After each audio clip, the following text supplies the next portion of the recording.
djlonghairorig here in the house. Welcome everyone to another MTG roundtable. Just want me on the table today. Scheduling conflicts, whatnot. um.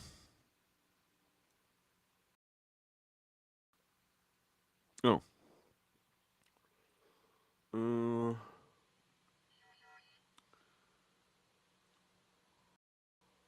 Oh, yes. Okay, sorry, just reading a message real quick. Well, anyways, welcome to MTG Roundtable today. I think I'm going to be reading a couple articles. If I don't get a couple people in, we'll probably call it short, as a lot of reading today.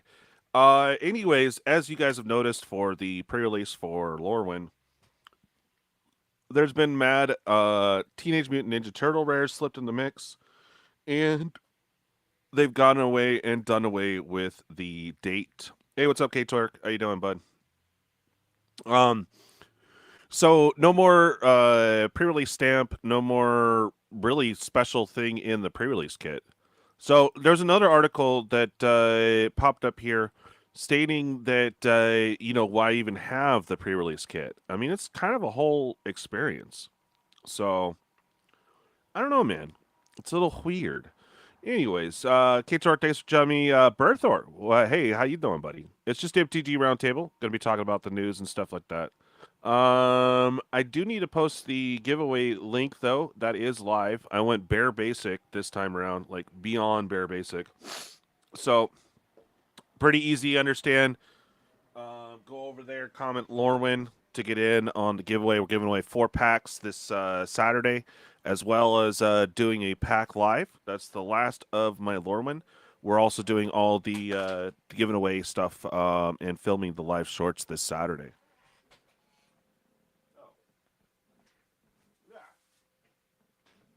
One second.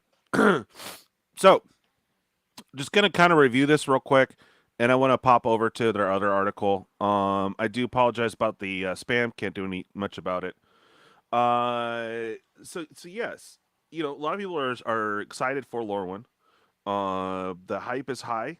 Thankfully, the set doesn't disappoint as far as I guess gameplay mechanics, all that seems to be pretty much on par. So I don't have any issues with the set. Couldn't wait to get their pre-release kits, and we kicked off Friday. Fortunately, these much anticipated events did not go entirely as planned. That's right.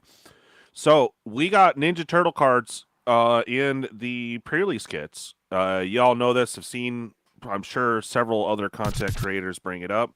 But not only did they take away their stamp, take away the date stamp, anything stating that it is a pre-release card, but they end up mixing a future set in there. I mean, I guess if there was a powerful enough Teenage Mutant Ninja Turtle card that you would pull it in your pre-release kit, cool. But other than that, a lot of people are disappointed because they wanted Lorwyn in their Lorwyn product. So there was probably easily, I want to say, between 45 and about 50 previews that we got way early, thanks to this debacle. So a lot of people they say over 35. I think it was closer to 46 or 47. And it might not stop there. Yeah, boatload of leaks. That's right. These started appearing online, and people are like, "What is the deal?" Mm. Yeah, for better or worse, neither of these possibilities is true. So they're saying that leaks appeared online, didn't take long. Some players soon it would be radical new spoiler, season concept, letting players discover cards themselves. Others, meanwhile, though this might have been due to reality fracture later this year, causing multiversal shenanigans. So it would have been cool, I guess, but we wanted a Magic IP in there, not Universes Beyond. Um, so not only is the appearance of these cards accidental, but Wizard effectively confirmed they're real too. Potentially, this could be leaked to Wizards properly addressing the situation next week, as was done for Modern Horizons 3. All right. So WotC's aware of it. They know what's up. Fortunately for WotC, there's been a handful of Teenage Mutant Ninja cards early, Instead of over 35 that have already been leaked, there could easily be more in the coming days. There is, since pre-release promos can typically be rare or mythic. Card from the set, there's a chance of every exciting Ninja Turtle card could be revealed this weekend. Notably, the Wizards have effectively confirmed that there are real cards being revealed. Authenticity isn't 100% guaranteed. If anything, now perfect time for bad actors to sneak in some fake cards. Sure. I believe they review some of these. I snagged most of these. Let's see. The new design lets you tutor cards for your sideboard, right? Fate Wishes card. Okay. Yeah, we'll get over to that here soon. But this is just them kind of reacting when it was happening. And I wanted to find that article about where they're saying no more pre-release. Let's see.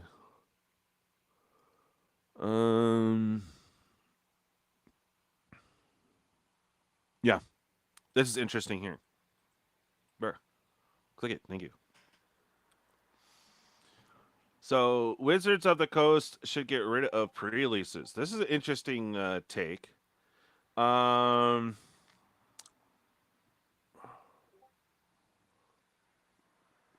Yeah.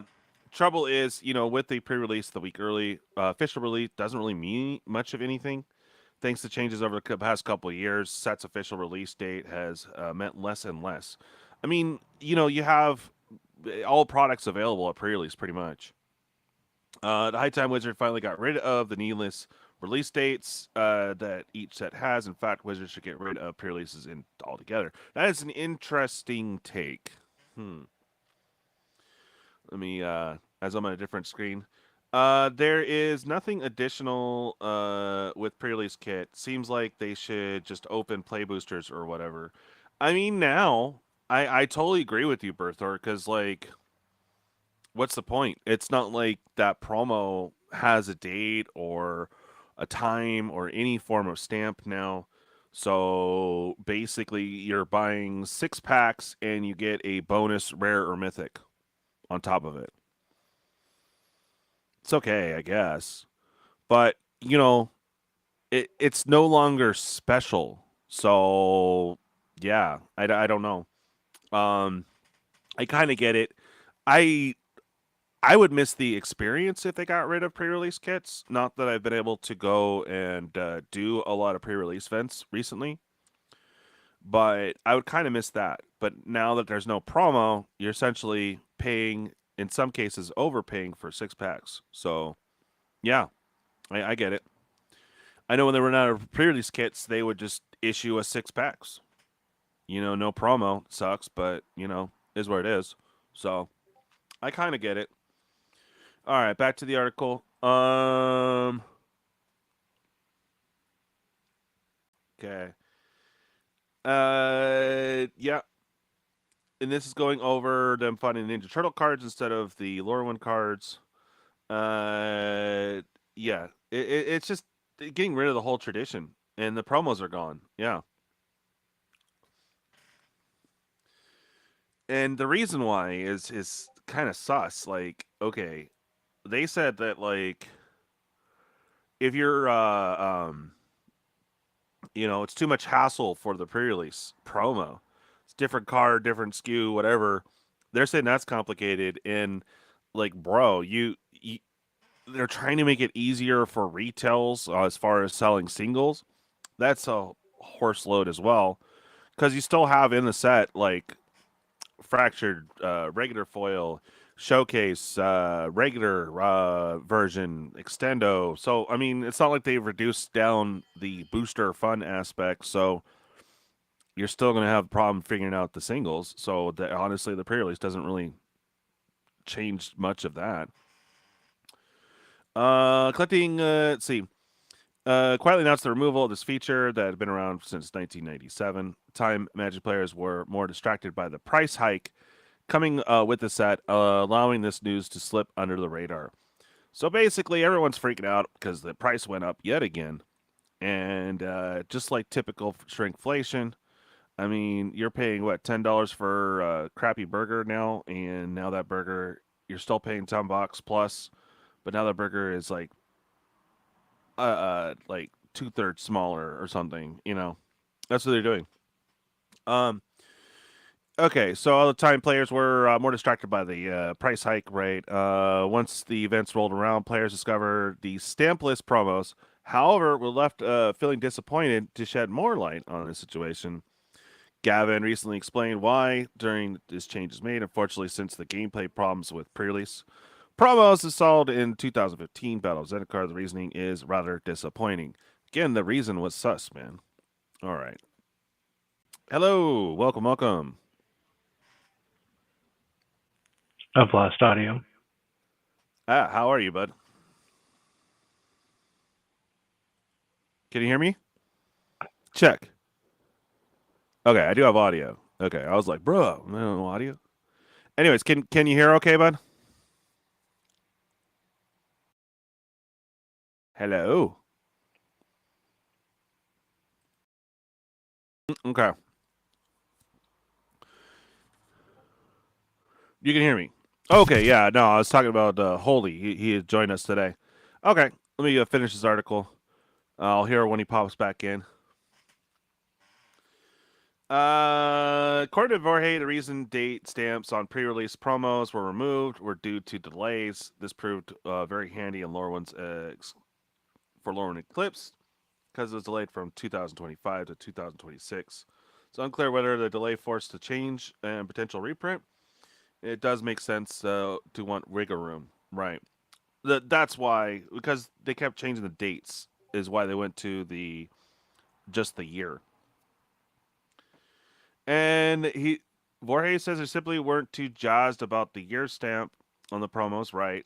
Factoring the problem, retailers have been managing these unique promos, which decided it's time for a change. Now, instead of getting a date or year stamp, players can just find an extra foil, rare, or mythic in pre-release packs.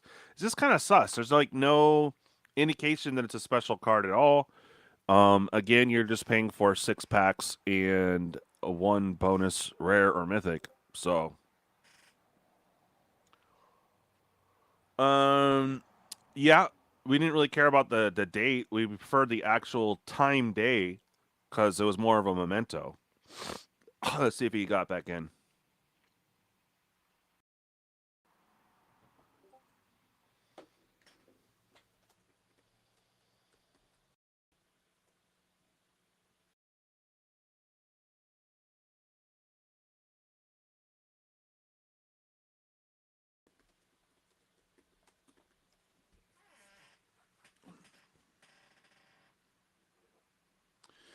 Okay. Um.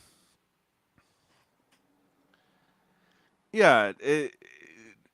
Again, these comments just vibes or anecdotes, but the financial side of the pre-release promos does back up this assessment, where nearly naturally rare, these promos are almost always more expensive than the normal counterpart, showing the demand as collectibles. Yeah, and they're more mementos too. I don't know. Because of all the different variations and showcase and all that, I do believe that the pre-release promos are kind of sidelined. But it's just another thing they're taking away from us.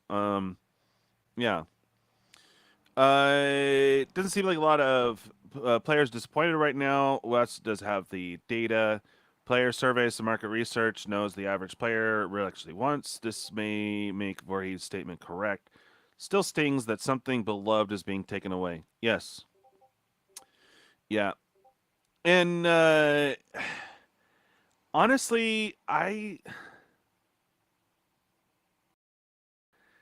don't know, man. Like, I just think it's kind of sus. It's not like it's that much more effort to do that. I understand with them doing away with the actual date because of schedule changes and them messing around with stuff. But I don't know. What do you guys think in the chat? I just think it's just another thing they're taking away. They took away the sample packs from the commander. Like, that sucks. It's kind of cool. as some said, as commander players or whatnot, that is their only taste of a collector that they're going to get. So taking that away kind of sucks. But I honestly never really had good luck on those. I mean, if they could have done 2 uncommons, they probably would have, and that's what I would have pulled. Like I would get a rare or a mythic, but none of the big time anything. So to me, it's not that much difference. It was just nice that they've included that as a little, you know, trying to milk more money out of commander players. Okay, I guess, but it was just a nice little thing. Now it's gone. Now we don't have pre-release promos.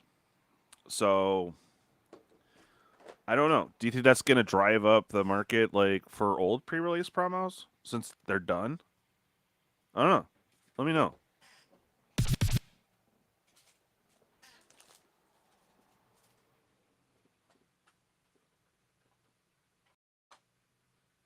Sorry, I'm looking for something and not finding it.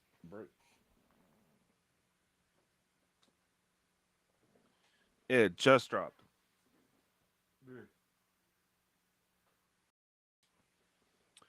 Oh, taking away the pre-release bundles or bundles. You never bought them. They were basic packs, one collector. Don't care about a different color spin down. Well, no, Caustic. You're talking about the bundle. No, we're talking about pre-release kits, bud. Like them taking away that promo. I mean, honestly, I hardly ever pulled a decent one anyway, so for me, it's not as huge of a deal. But when they used to have the date on there, it was kind of a cool little memento that you were there, and that was the pre-release that you were at. So they took that away and just did the year. So that feeling special moment for that is not really valid. But I don't know.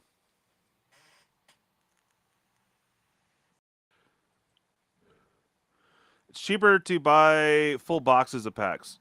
Yeah, true. Well, that's what they're doing.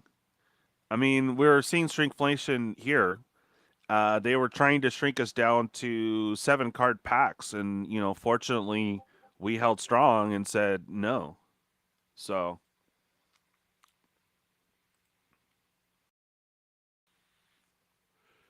yeah. Um. Yeah. Show me pre-release card is way more expensive than the basic card. Um. Well, there's instances. I would have to pull up a specific rare or mythic, and you could see that there is a difference. But in most cases, if it wasn't like a big rare or whatnot, it would be like I don't know, a 20 to 75 cent difference to the regular foil. So, um, but in most cases, if it's like a bigger card, you're looking at like an extra buck to an extra 5 in some cases. So there is a premium for the pre-release kits. There are pre-release foils. Okay, what the frick happened to my lighter? Bruh.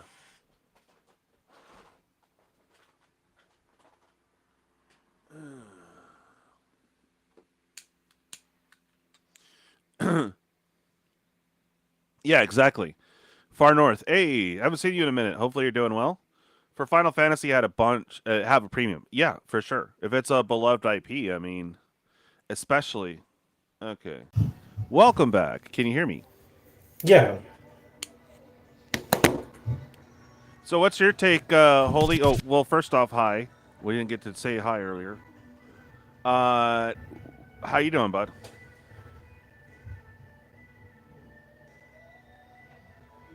Hello. Yeah. Can you hear me? No, of course not.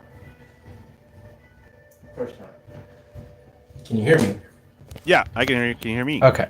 Yeah, man. I'm having a really difficult time because of how bad my audio is messed up, and I can't even access spell table or anything anymore online. So I'm Ouch. really not in a great mood, to be honest with you, man. So I hear you. Well, speaking of not a good mood, what do you what's your feeling on these pre-release foils, man? Just buy. yeah, man. I think it was. I think we're hearing a lot of feedback from the community saying that, you know, they miss them, they liked them. However, this is something I think we've kind of been anticipating.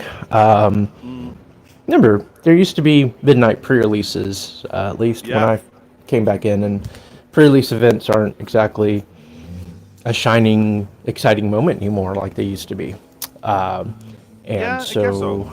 with I mean, it depends on the set. Like, I haven't had like mad hype like I had for previous sets, like a few years ago, even. Like, I'm excited, sure, but it's not like, oh, dude, pre-release event used to be a thing. Like, you're right. The midnight showing, or there'd be people coming in. It was an even playing ground for everyone because you never know what you're gonna get when you're kit, right?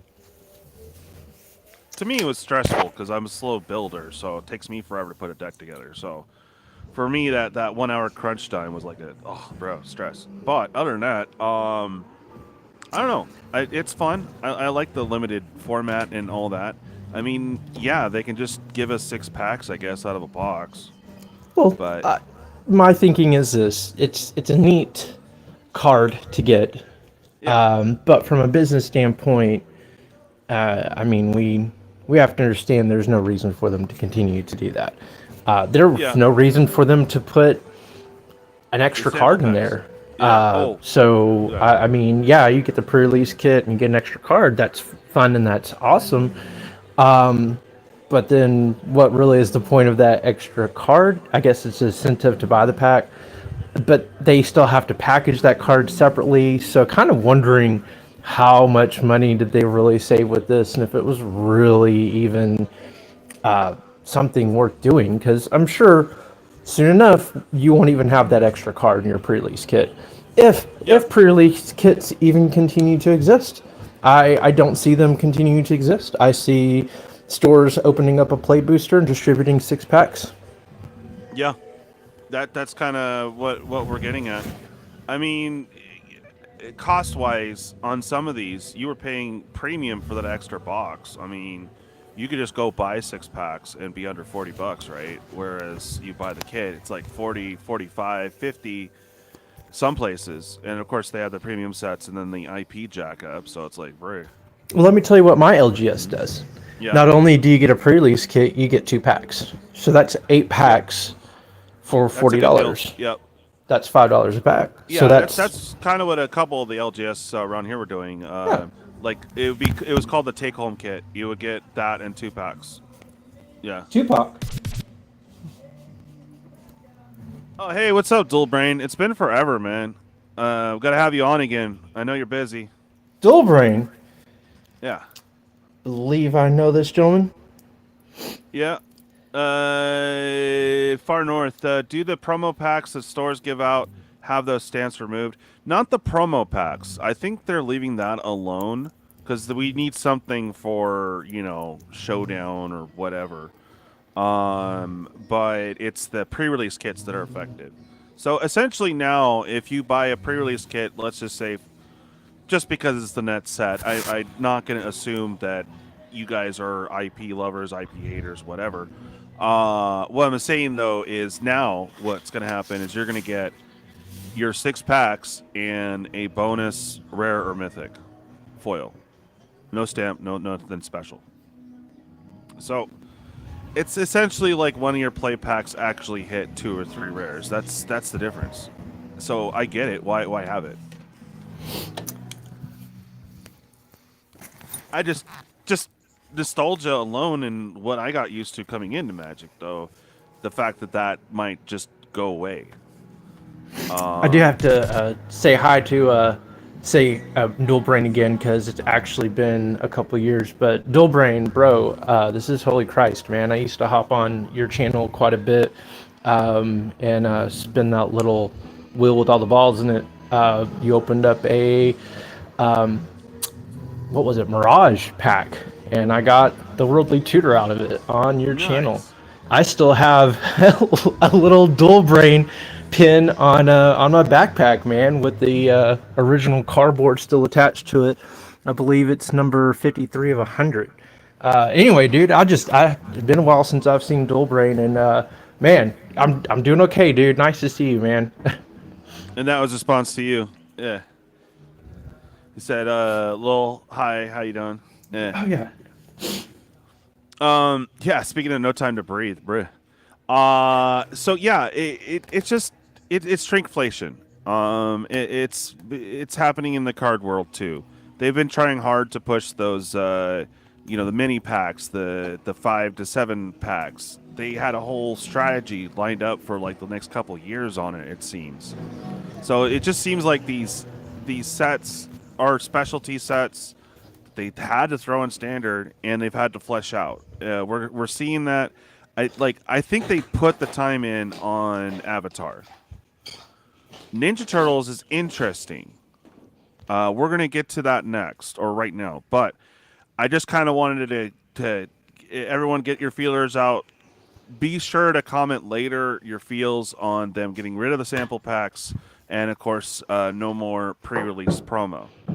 I would like to chime in on the sample packs. Sure. That is something that few people I've seen online have hopped into buying the commander decks, the precons, and got them on sale through TCG Player, anticipating to get the sample packs, and then realizing that the sample packs were done away with. Yeah. I think that is a huge mistake from a marketing standpoint. Sure. As far as being able to advertise the collector boxes. Yeah. But at the same time, I heard a lot of comments about how this is good as far as it's anti-scammerish. So basically taking away the sample packs makes the precons more widely available for those who just want the precon. Whereas with the sample packs, we have people going into Costco, raiding the decks, taking out the sample packs, and selling the decks by themselves, which it's part of marketing. It's part of trying to make money in the secondary. However, right. I think that secondary, right? Exactly, it's going to exist regardless. If I can open up a thing and get a sample pack and sell the thing for the same price, sure, right? Exactly. I liked the sample packs and the precons, but I feel like that was a huge risk for them to push those out, and I think they realized the risk was not worth the reward, and so now we're seeing them roll that back and cut printing ties with the pre-release date stamps, and now with the sample packs, making those an extra thing they had to print out. So yeah, I agree, man. It's as I saw a few comments on, and I gotta start when I go out there screenshotting and then editing later, so I don't docs or whatever. But the comments that are made by people that don't really follow social media, they're on Facebook or whatever. But the comments was just thanks, Watsy. That was the only thing I would have gotten that would have been anything from a collector's. So now we don't get that, because these people that buy the decks, they're gonna get the collector packs, or they're gonna buy the collector. I mean, some don't. They just get the precon. Rock with that, I mean, it is cheaper overall just to get the singles you need for that deck, and why spend $500 when you can get all the cards you need for if they're expensive, $250. It makes sense. Yeah, absolutely. It's not as dramatic or cool. As a channel, I like opening packs. I don't get to do a lot for myself anymore, but at the same token, it's I still like the chase and opening stuff, but I don't have a PlayStation that I can drop down every set. A PlayStation, exactly. A brand new PlayStation 5, or I can get a box of 12 packs. Yeah, the real huge increase in buying a collector booster prior to, I guess we can pinpoint it at Final Fantasy. I think it kind of started happening a little bit before that with the price increasing on those. But yeah, with having to spend more than $400 for a collector booster compared to, what was it, 220, 225 with tax when they first started coming out. Right. And you remember we were scoffing back in the day, dude. Like for the premium, like, oh, how 400 or $200 tax. Yeah. Yeah, 200. Oh, exactly. $200 for a collector booster display when it first came out, and me personally wouldn't touch it. And now I miss them. Now I wish they were back at $200. Now it's like, oh, that's a deal. Yeah. Oh yeah, absolutely. Yeah, Caustic. 400 is too much, man. Even at 300, 350, that's still pushing it, but it's just bruh. And you're not even guaranteed. I mean, you're never guaranteed, but that 400 will yield you $20. So it's like, dude, I was fortunate enough to try to open a collector booster display of Lorwyn Eclipsed. Nice. I will say that I did get it for cheaper than $400. Sure. But still holding the bag though, right? I will tell you this: there's no way possible that you get anywhere close to a $400 value unless you're opening up a fracture for. Nose. Dang internet. There you are. I was like, that wasn't me, man. That wasn't me either. We okay?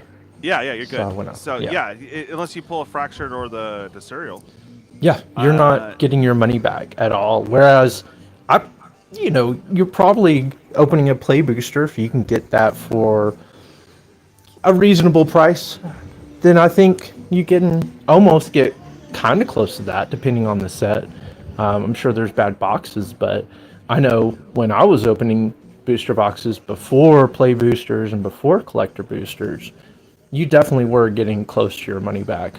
Almost every box, mind you, the boxes were $100, so you're definitely gonna, sometimes maybe not, but you didn't never felt bad about how much you spent on that booster box. Whereas now, you get a collector booster pack or you get a display and you open it and you're not getting your money's worth, and it's a feel bad. And now you see like people will buy them, they don't open them, they sit on them, which is fine, secondary market. But even the price for Final Fantasy collector booster boxes has started dropping, and I'm seeing a lot more people trying to move those before they go below 1,000. So it's pretty crazy how the secondary market affects things, especially when there's those of us that just want to open packs, right? Yeah. And, the other thing, too, and Joey Moss covered some of it. Like, he covered, like, a bunch of people opening the collectors and kind of, like, the end result. And if you notice, and what I've noticed, is that they've scaled back on the collectors, too. So not only is it, your starting price close to 400, but you're only getting maybe between 5 and 8, maybe 9 mythics. One of the special cards, sure, maybe 2 special guests a box now. They've cut that back as well. And a couple of those there's special guests, and then there's the whatchamacallit, the one where they use the old prints and stuff like that, like doubling season. Is that special guest or no? That's special guest. Okay. No, I think you're hitting on. I heard that special guests, especially for Lorwyn, were a lot more rare now. Yeah, because there's only 2 a collector box now. 1 a box if you're lucky. No, I think it's like 1 every 60 pack, every 30 packs. Oh, okay. So if you get I don't think you're not guaranteed 2 in a collector booster box. I think you're maybe guaranteed 1. Yeah. Maybe, but I don't even know if it's that. Back. Yep. So you're getting 1 there, and then a mythic count. Otherwise, I mean, even if you include that, if you include the special guest, you're still looking at between 6 and like 8 or 9 I've seen. But, I remember collector boxes, you would pull like 12 to almost, I don't know, 20 mythics, it seemed, on some crazy boxes. And I noticed they've been kind of scaling it back, but this set, it's very apparent. You're going to get Like if you get a good box, like 8, maybe 9. That's it. So they cut that back, and then the fractured is obviously 1 out of every 2 cases. It seems like. Is that what it is? I have not. I haven't seen the statistics on that. I know from when I was opening collector booster packs and boxes that getting the special foiling that was it's very difficult, but it didn't seem like as difficult as it made it seem to be. Guess that kind of started noticing that with Kamigawa. I noticed a lot of people opened those neons a little bit more often, except for the main chased one. Yeah. So 1.2 in collector. So 1 in 55 play used to be 1 in 65 play. Yeah, the play I noticed for this because I actually get to open a full case. What I've noticed so far, we have one more. Speaking of which, let me drop that link for you guys for the giveaway. That is live. Go get yourself in on that. We're giving away 4 packs this Saturday.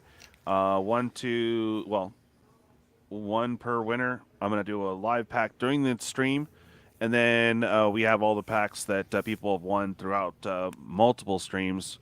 We're gonna be cracking all those and filming and doing all that fun stuff this Saturday. So let me drop that link here. I meant to do this earlier. There we go. Okay, there you go. Go get in. Simple. Go over there. Drop the word Lorwyn so you get in. Real easy. But there's the stats there. I noticed plays you can actually end up getting, not obviously the fancy versions, but you can actually either get about the same or maybe a little bit more love in the mythic slot for play. So that's interesting. They kind of flipped it.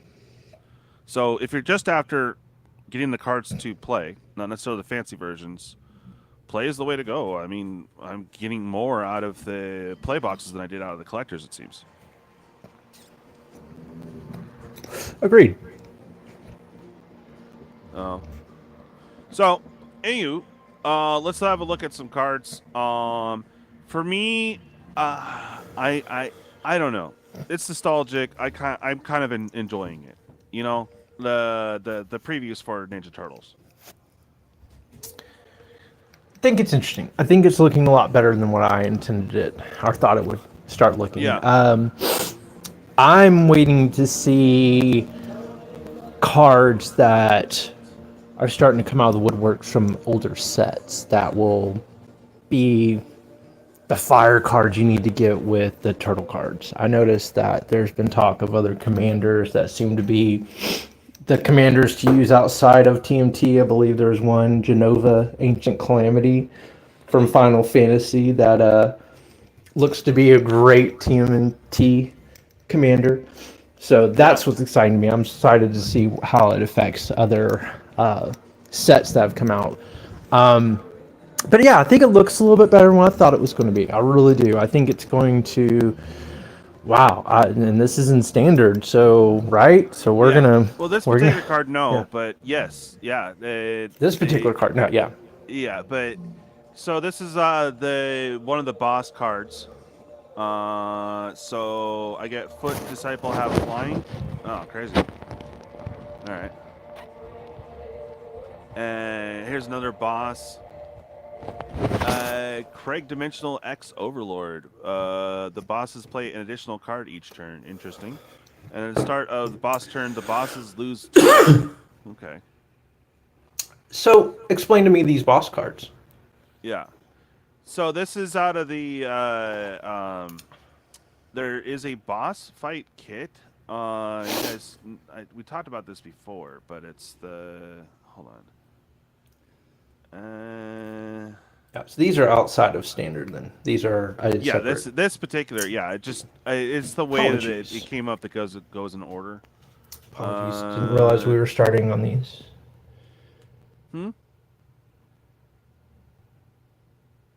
Hold on. Boss.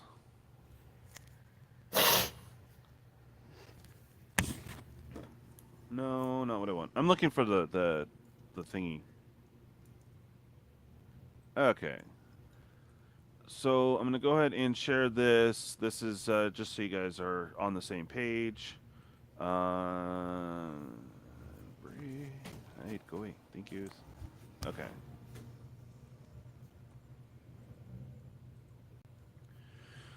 So they've had this at a few of the events, and it's basically a boss fight. The bosses are kind of automatic per se, and you team up with other players to defeat the boss. And one of the Bob over at what do they call themselves now? They made a boss fight game, and it's like way better, and it's cool. And you could scale it up by power level, difficulty, the whole nine. It's pretty cool. So if you guys are, I know I'm scrolling fast, but I like this draft night in a box. You get 12 packs and a collector, so pretty cool. You guys can battle it out for the collector. Here it is. It's called Turtle Team Up. So in here, you'll have 4 different decks and the boss deck. So you can play this right out of the box. So it comes with 4 play boosters, 4 theme decks. They're all themed around one of the main 4 Ninja Turtles. And they're 60 card decks. And then you have the enemy deck, which is 39 cards exclusively for the team up experience. So that's what we were seeing. Yeah. So that is that. So what we're looking at is some of the boss cards.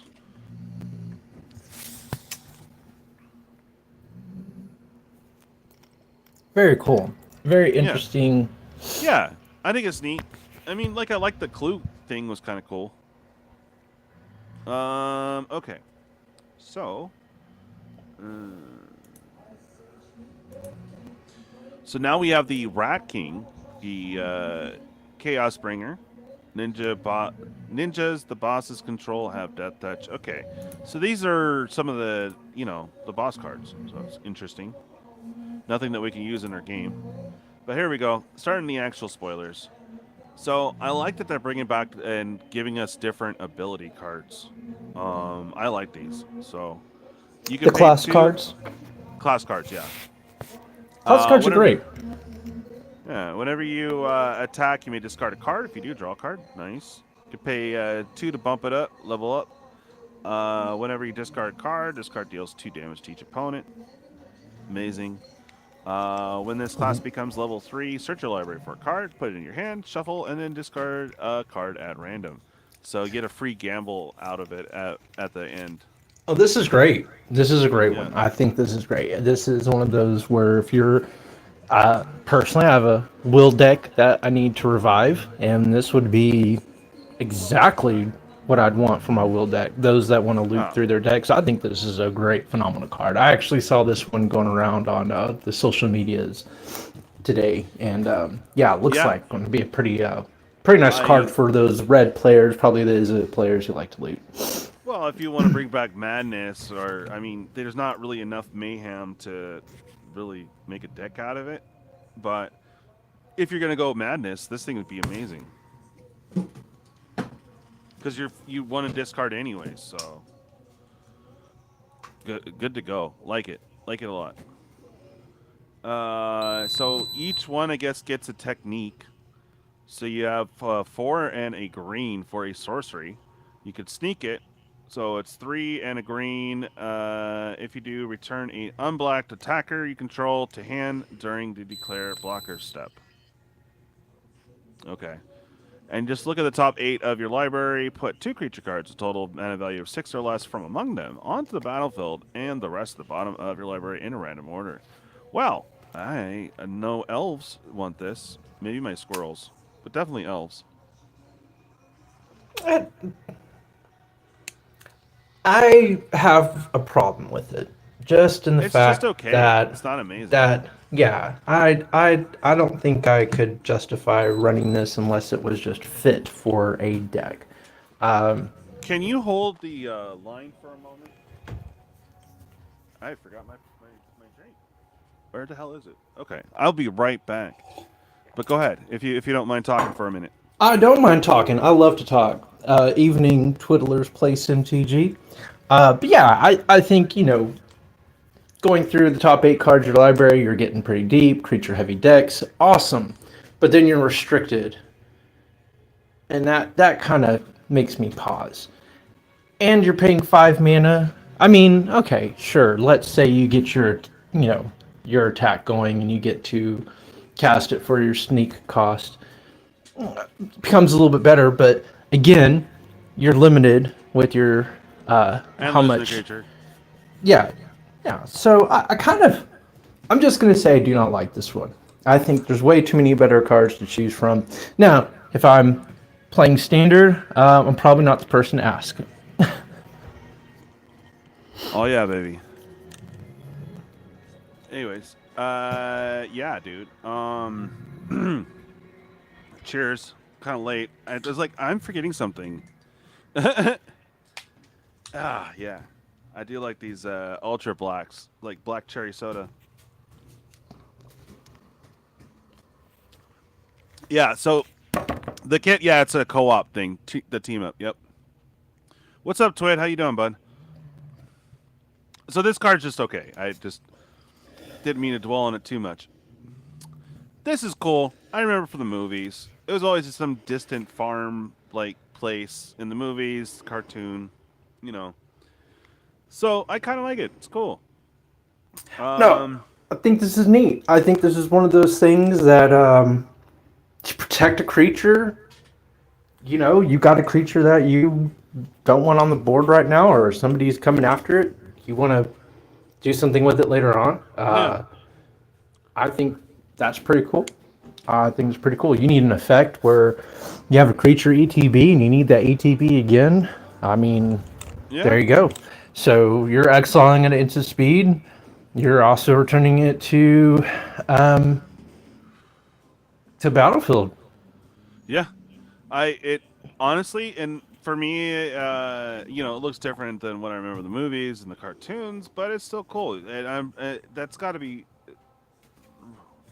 I want to say Leo, but it should be Raph up there, no? I think that's Leo. I'm not 100% sure. But I remember, because that's where Raph gets all like angsty. Yep. And goes alone. Yeah. So very cool. Yeah, I think that land is one of the cards that I will be absolutely wanting. I want that. Will want probably a few copies of that. Exactly. Yeah. Land. Honestly. This is interesting. Getting some landfall in the mix. You put a charge counter on it. You can tap it for any colors. So your typical 3 utility mana rock. You can remove 2 charge counters to get 2. Move 3, and then it deals 3 damage to any target. It's kind of a fun little utility piece. So we've got 3 CMC casting cost mana rocks coming out galore that have been just neat, and this is definitely one of those. I like it. I like it when you're looking at anything that's getting counters. Maybe something where you're untapping your proliferate. Look at the bottom part. Like, let's just say you happen to have something like Seedborn Muse, and you have something that's adding counters. I mean, you can start just slinging that damage on everybody's turn, or you have mana available with just having some charge counters from landfall. How easy! Oh, this is a good 3 CMC artifact mana rock. And and the other one that doesn't get a lot of love, you can get pretty cheap, even the Surge ones, is the Sonic Screwdriver. That has a lot of utility, especially if you're trying to push damage and want to make something unblockable. It's cost more, but it's your utility mana rock, dude. There's so much on that, but this is very cool. I like this, especially if you're running Proliferate or Landfall. This thing will just be done. What's up, TCG, dude? There you go, Turtle Van. Can you read it, or is it a little rough for you? It's a little rough, but it's up. So let's Okay, see. I can read them all. It doesn't matter. Just if you wanted to read one. I'll get this one. Turtle Van, 3 mana for a 4/4 vehicle. When it attacks, put a 1/1 counter on target creature that crewed it this turn. Then, if that creature is a mutant, ninja, or turtle, double the number of counters on it. That's cool. Crew 1. Okay. Fun. Yeah, it seems to be that with this standard round of rotation. I mean, I'm looking at you, Bristly Bill players. We got a lot of +1/+1 counters and doubling +1/+1s and doubling counters coming out, which is great. Not complaining. I think this just falls into it. Feel like it might be a little bit of a trap though, being a vehicle. Well, yeah, it has to attack, so it doesn't have haste.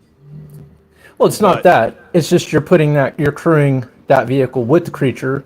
So, yeah, you're doubling the counters or adding more counters, but now that creature's crewed. But then again, you're also getting a lot of benefit out of it off of a 3 casting cost 4/4 vehicle. I think it's fun. Well, the way I see it is like, for example, say you get this Turtle Van down a turn before your commander. Your commander doesn't have haste, so it comes in on the next turn. Boom. Oh. You can get a counter on it this turn. I like that. Yeah. I like that thinking a lot. Yeah. Yeah. So And being a crew 1 is Anything goes on it. Yeah. Yeah, I mean that's me. I think if the crew 1 saves it from being a bad card. Yeah. If if you want that as your strategy, I mean, I putting a free counter on your commander the turn that it's not useful, I like it. Oh yeah, I agree. Yeah. But it's like, do you want to waste a card slot for that though? Out of the 100, For the right deck. For the right deck. Wait, you can use an untap effect and attack with a growing creature. Okay. Yeah. It would be okay in draft. I wouldn't see doing much work in standard or commander. Yeah, like I said, it's like it's a slot. It's just kind of neat. I could see it in draft or whatever as an interesting thing because you'll get used out of your cast and get a counter on what you just cast. So, but that's not like, oh my god, a broken winning strategy. It's just something you could do with it. Speaking of which, we have the Technodrome 2 for a 3/3. I want to love this. I want to love this so much. Yeah. Reach, trample. When this creature can't attack a block unless it's power 6 or greater, you could sacrifice another artifact, draw a card. So that's really good in itself. And then put a 1/1 counter on this creature. So it's not something you could just bust out, immediately. But it's cool. I like that we have a card. It's first of all, it's a 2 casting cost artifact creature construct. Okay, so we're already there. We're already there. It's got reach and trample. Yeah, not yet. But yeah, it's a sack outlet for artifacts, a draw engine, and it puts a counter on something. Nah, I think this is. I think this is on itself. No, I like it. I didn't say I didn't like it. Yeah, no, I think I think this thing for 2. I mean, I think at 3 maybe it was even a decent card, but I think at 2. I think we might see this in some pretty good decks. You know what it's going in? It's going in my Necrons, bro. I mean, I'll have the Necrons to sack, and I can make this thing all huge. And then I got something against flyers, so pretty cool. I like it. It has a use. For normal decks, I don't know. I mean, if that's your thing. I mean, you wouldn't put this in something that doesn't produce artifacts, so. I'd sack a treasure token to draw a card. That's where I would be at with it. I mean, that card draw, dude. That's what I'm looking at. Like, dude, that's dope. So maybe not even to use it, just to sack another artifact to draw a card. It's for 2, sure. And this is a creature though, so you can't pay 2 and do it immediately though. That is true. Okay, you're right about that. Yeah, so we got the ooze. The ooze. Leaves. Yeah, for 2-drop. Whatever creature you control with a 1/1 counter on it leaves the battlefield. Create a mutagen token for each 1/1 counter on it. Nice. So the mutagen is you pay 1, sack it, put a 1/1 counter on target creature, but you can only do it at sorcery speed. So if there's a bunch of things, I mean, yeah, I like it. Exile target card from a graveyard, create a mutagen token. And dude, just exile. Okay, so pay 2, exile a card from a graveyard that's problematic, and you get a token right off the bat. Mm-hmm. Yep. This is a decent card. I like it. Yep. I agree. I think it. I agree. I think I'm not so sure about the computerized slash. I'm sure Takeo did a great job on this. I'm not a big fan of the art. I don't hate it. It's just. It's not cute to you. It's not cute. It's alright. I don't know. Anyway, Crane. yes. You want to read this one? This one's amazing. Oh, I love Crane. Yeah. I saw this one from one of the pre-release kits. So the was it Utrom Warlord, flying, trample, indestructible, haste. Love it. And other artifact creatures you control have flying, trample, indestructible, haste. 4/9 on a 9/9. I'm gonna say this. This sounds like a really familiar combo piece artifact that costs 9 that makes your other artifacts indestructible. That's what this feels like. And then I need to just make a deck with like nothing but nothing but like I don't know artifacts to ramp. Yes. And then all my creatures would be like 9s. That way I can get away with the German meme. My deck's called 999. Okay. Oh, that was. It makes me want to build a artifact creature deck. It really does. Dude, I love this thing, man. Yeah. I don't know if I'm gonna throw it in Necrons, but it's just too cool, dude.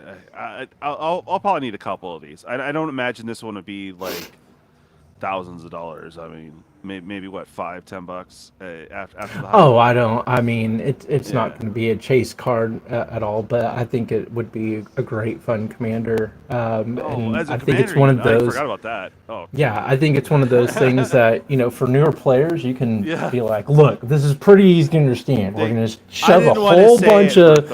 I didn't want to say it, but yeah, the other one did look a little. Anyways, okay, this thing's awesome.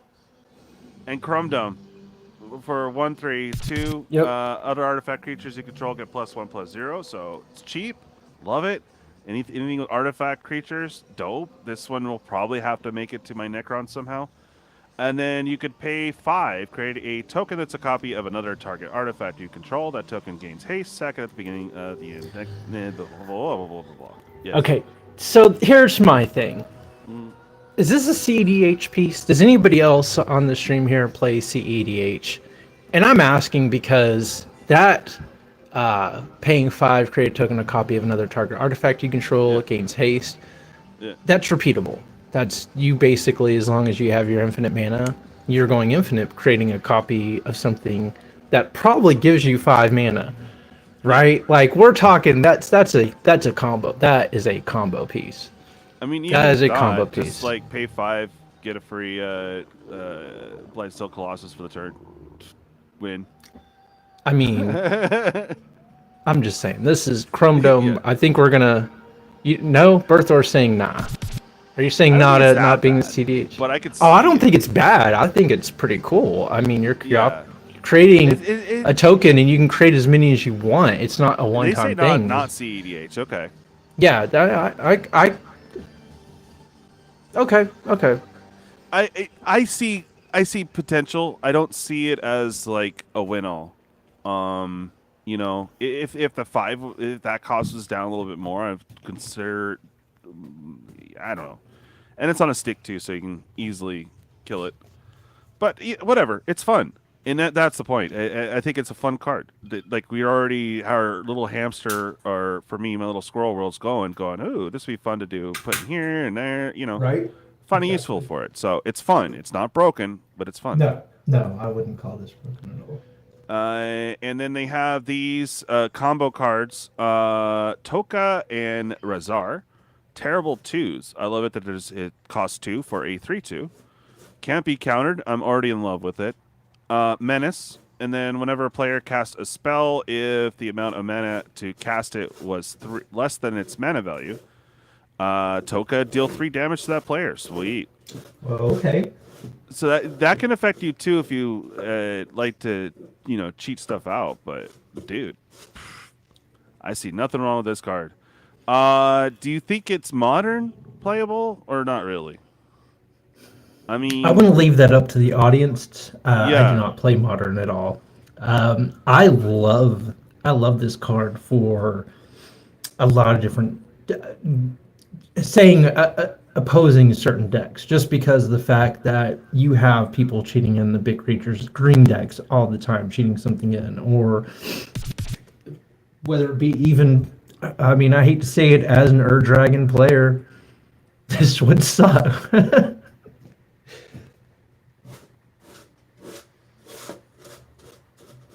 But I mean, I think it's a good card. I think I you're think it's paying decent. 2 mana for 3/2 menace already with an Yeah. uncounterable. I mean, Yeah, I mean, turn 2. It doesn't have the only problem is no haste, but still. I don't need haste on this. I think it's a great card. So it's a I little really slow in do. I that think regard. this is a really great anti card. I like the fact that it punishes players for Spell casting not casting. putting into play. Yep, you're right. You're right. Not putting into play. So it would get around. So like, if I'm swinging with get shot, I'm putting those dinos into play, not casting them. Okay. Yeah, you're right, Red Thor. Bummed that they had to make it white, but what is white, blue, black? I forget what Esper? that's called. What? Esper. Esper. No. Yeah, white, blue, black. is Esper. Esper. Okay. I'm sorry. You know I have a mental block when it comes to blue and white. Well, especially blue, but things don't make sense. Esper was my first 3-color. Okay. Building Dakon Black Blade brought me into Esper, and Okay, this is Ozoff for white, black, and regular Yes. 2-color. Ozoff. Okay. I always get them mixed up. Like I said, the mental block. Pretty cool. 3 for a 2/4. Ability of a ninja creature you control triggers. You get that roaming throne effect there Build it. for an additional time. And then target ninja can't be blocked this turn. I think that is sick. Build it. I want to build it. This will be my ninja commander. This is Yeah. great. You It's got great. black, blue, and white. You got Esper. You got access to ninjas. He's ridiculous. This is honestly, ridiculous. Honestly, though, you should run this, and there's a ton of ninja rats. I think there's like 7 or 8 or whatever. I mean, Well, I I love would, it I would 'cause- rock those. Yeah. Because you're adding white to an already broken color combination of ninjas being mostly blue and black, and now you're adding white into the mix. Right. Oh, Yeah. oh.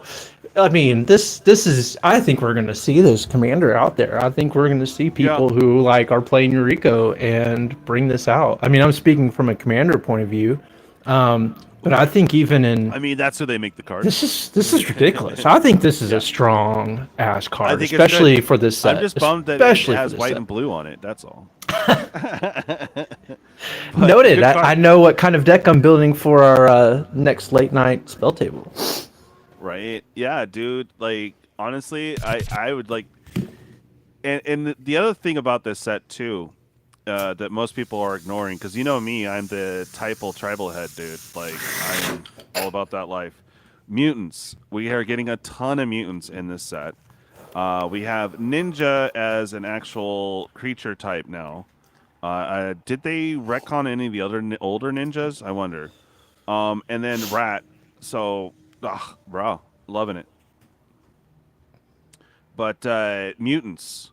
And we should have mutants from superheroes. What I'm bummed about is that we don't get villains. So we have to wait for superheroes to flesh out villains. All we have now is the villains from Doctor Who and from Spider-Man.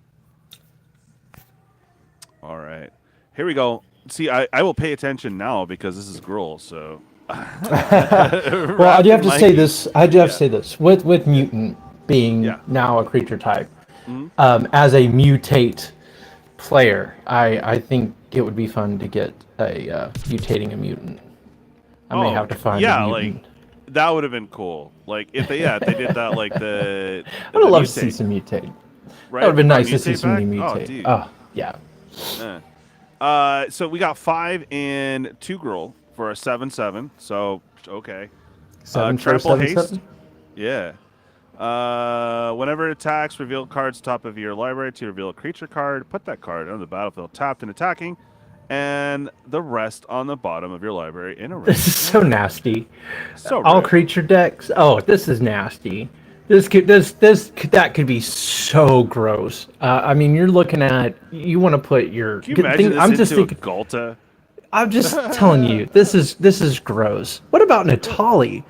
Let me get me an Atali trigger. Yeah. Either Atali, you name it. I mean, but I know Berthor. I he doesn't have ninjutsu, so man. you're doubling the ninjutsu trigger. You're also making you also have the ability to make any of your ninjas already unblockable.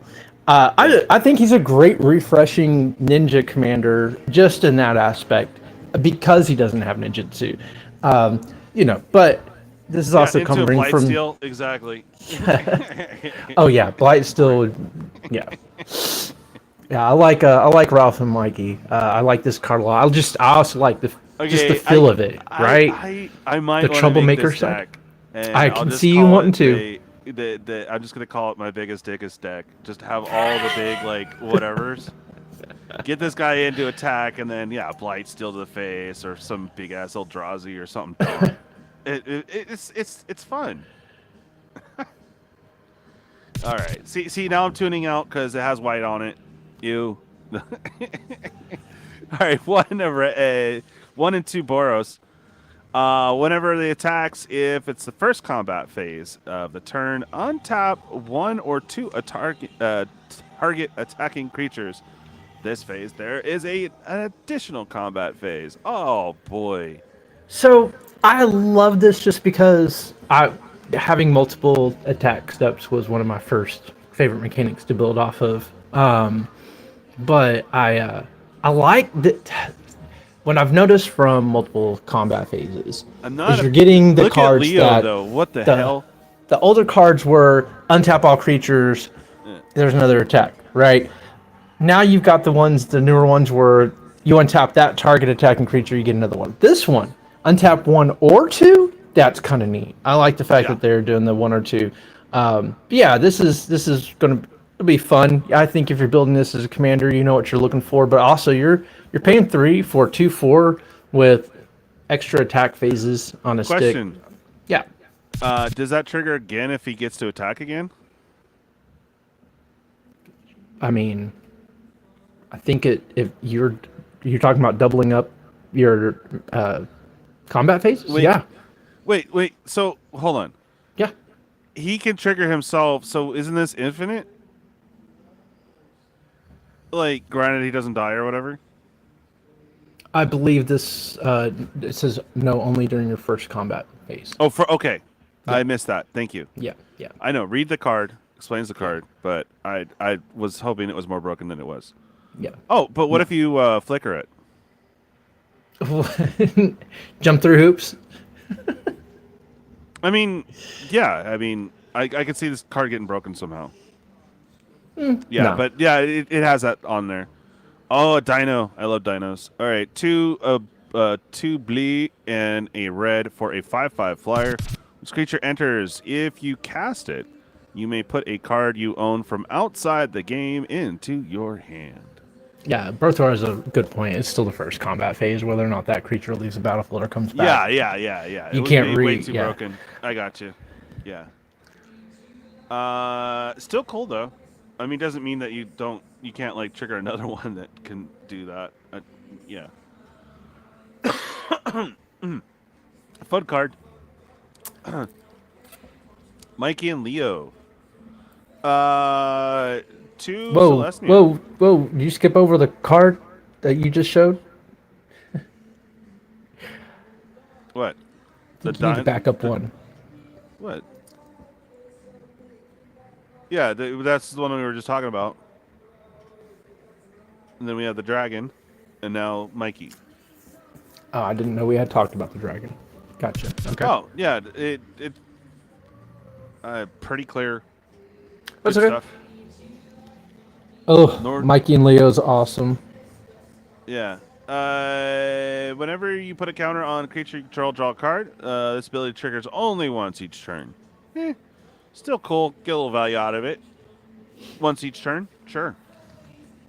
I mean, just a 2/2 for 2. I think that's gonna draw you a card on everybody's turn. Yeah. Oh no, it's when you put a counter on a creature you control. Yeah. I mean, yeah, but I mean nowadays, if you're running a counter decks, adding the +1/+1s or other counters, you're putting them on almost every turn, or you know, possibility. But yeah. Sure. Okay. We have Mikey and Don Party Planners 2 and 2 Simic for a 3/3. Ward 2 already pretty nice. You may look at the top card of your library anytime.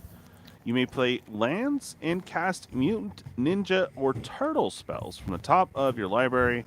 If you cast a creature spell this way, that creature enters with an additional 1/1 counter on it. Oh. Now I think I think Simic needed this. I don't think Simic has enough of any of these. I don't think, whatsoever. because Simic doesn't do anything like this at all. No. No. Yeah, the Ward 2. I mean, just like amazing. Even if it was, yeah. The only problem is it costs too much. It just costs way too much. Why isn't this a CMC 2? I just don't understand. This is way overpriced. Like, yeah, exactly. This shit only costs like 1 Simic. What the hell? I mean, yeah. Just cost 1 Simic. It's not broken enough for Simic. God, guys are sus. No, too much. Cost too much. Yeah, for sure. This card is obviously not broken at all. Nope. No. And a free counter on top of it, dude. Yeah, I know. That's what I'm also like. Dude. Yeah, okay. Yeah. Dude, stop it. Oh my god. Mutants, ninjas, turtle spell. Yeah. Okay. I'll let you get this one. If you don't mind. Oh, the last run-in? Sure. Yeah. So we got ourselves a Saga. Destroy all creatures when it first comes in. So you're looking at a board wipe in black and green. Then you're going to hit your graveyard. When you mill 4 cards, you can return target creature card from your graveyard to your hand. That's good. And then whenever creature you control attacks alone this turn, put 3 +1/+1 counters on it. Gains trample, lifelink, indestructible until end of turn. This is a mythic. Yeah. Fun? I'm not a Saga player. I think for 6, Saga. you're getting a lot out of this with those colors. Get a wipe, mill 4. Now, when you're milling 4, you're not returning a creature card from the 4 you milled. You're returning a creature card from your graveyard to your hand. Right, so, to the hand, yeah. Yeah. So, I mean, you're destroying all creatures. The next turn, you're getting one of them back to your hand. And then, I mean, you cast that card that's turned, then that creature's gaining, 3 counters and trample and lifelink and indestructible. I mean, you're basically netting yourself 3 life and with all this. So, but I think it's a pretty cool Saga. It's not bad, and honestly, since it has green in it, I mean, you could pretty much play it 2 or 3 turns earlier. But it's all right. I mean, we see this as a. I was about to ask Berthor. We're on the same page, man. I was about to say, is this something that we'll see in Standard, or is it too late to happen? Because you're looking, it's still going to take 3 turns. So, Commander. I mean, I can kind of agree with that. Costs a bit too much. Well, I mean, at 6 you should be doing stuff. Like it should do stuff like right then and there. This one you got a board wipe at 6, and then you can mill and put something into your hand. The next turn. So kind of slow. I mean, way slow, really. but the end effect is cool. I think it does all right. 3 really cool things. I think it costs too much for those Yeah. really 3. Yeah. Right. Yeah. At 6, it should do 1 and 2, like at the same time, maybe. I don't know, or delayed. I don't know. It's all right. The picture's cool. All right, Craig and Shredder 4 and look, the team up cards is interesting. You know, so 4 and 2 Demir. Whenever they enter or attack, each opponent exiles cards at the top of their library until they exile a non-land card. Period. So they could exile a bunch of lands, I guess, you know, and get rid of a card. Nice. Disappear at the beginning of your end step. If a permanent left the battlefield under your control this turn, you may cast a card exiled with Craig and Shredder without That's paying insane. mana cost. Insane. That's Bruh. insane. Yeah, I'm 6 on a 6/7 body. Yeah. I mean, you're looking at enter attack, and I think that's one thing that is incredibly strong Hey, on what's up, Coach's creatures. Magic? Not Yeah. only are you getting this to happen on entering or attacks. I mean, who cares if it doesn't have haste? Yeah. And look, it doesn't say anything after they exile the cards. They don't go back underneath your library. It's like that's, oh man, people hate that.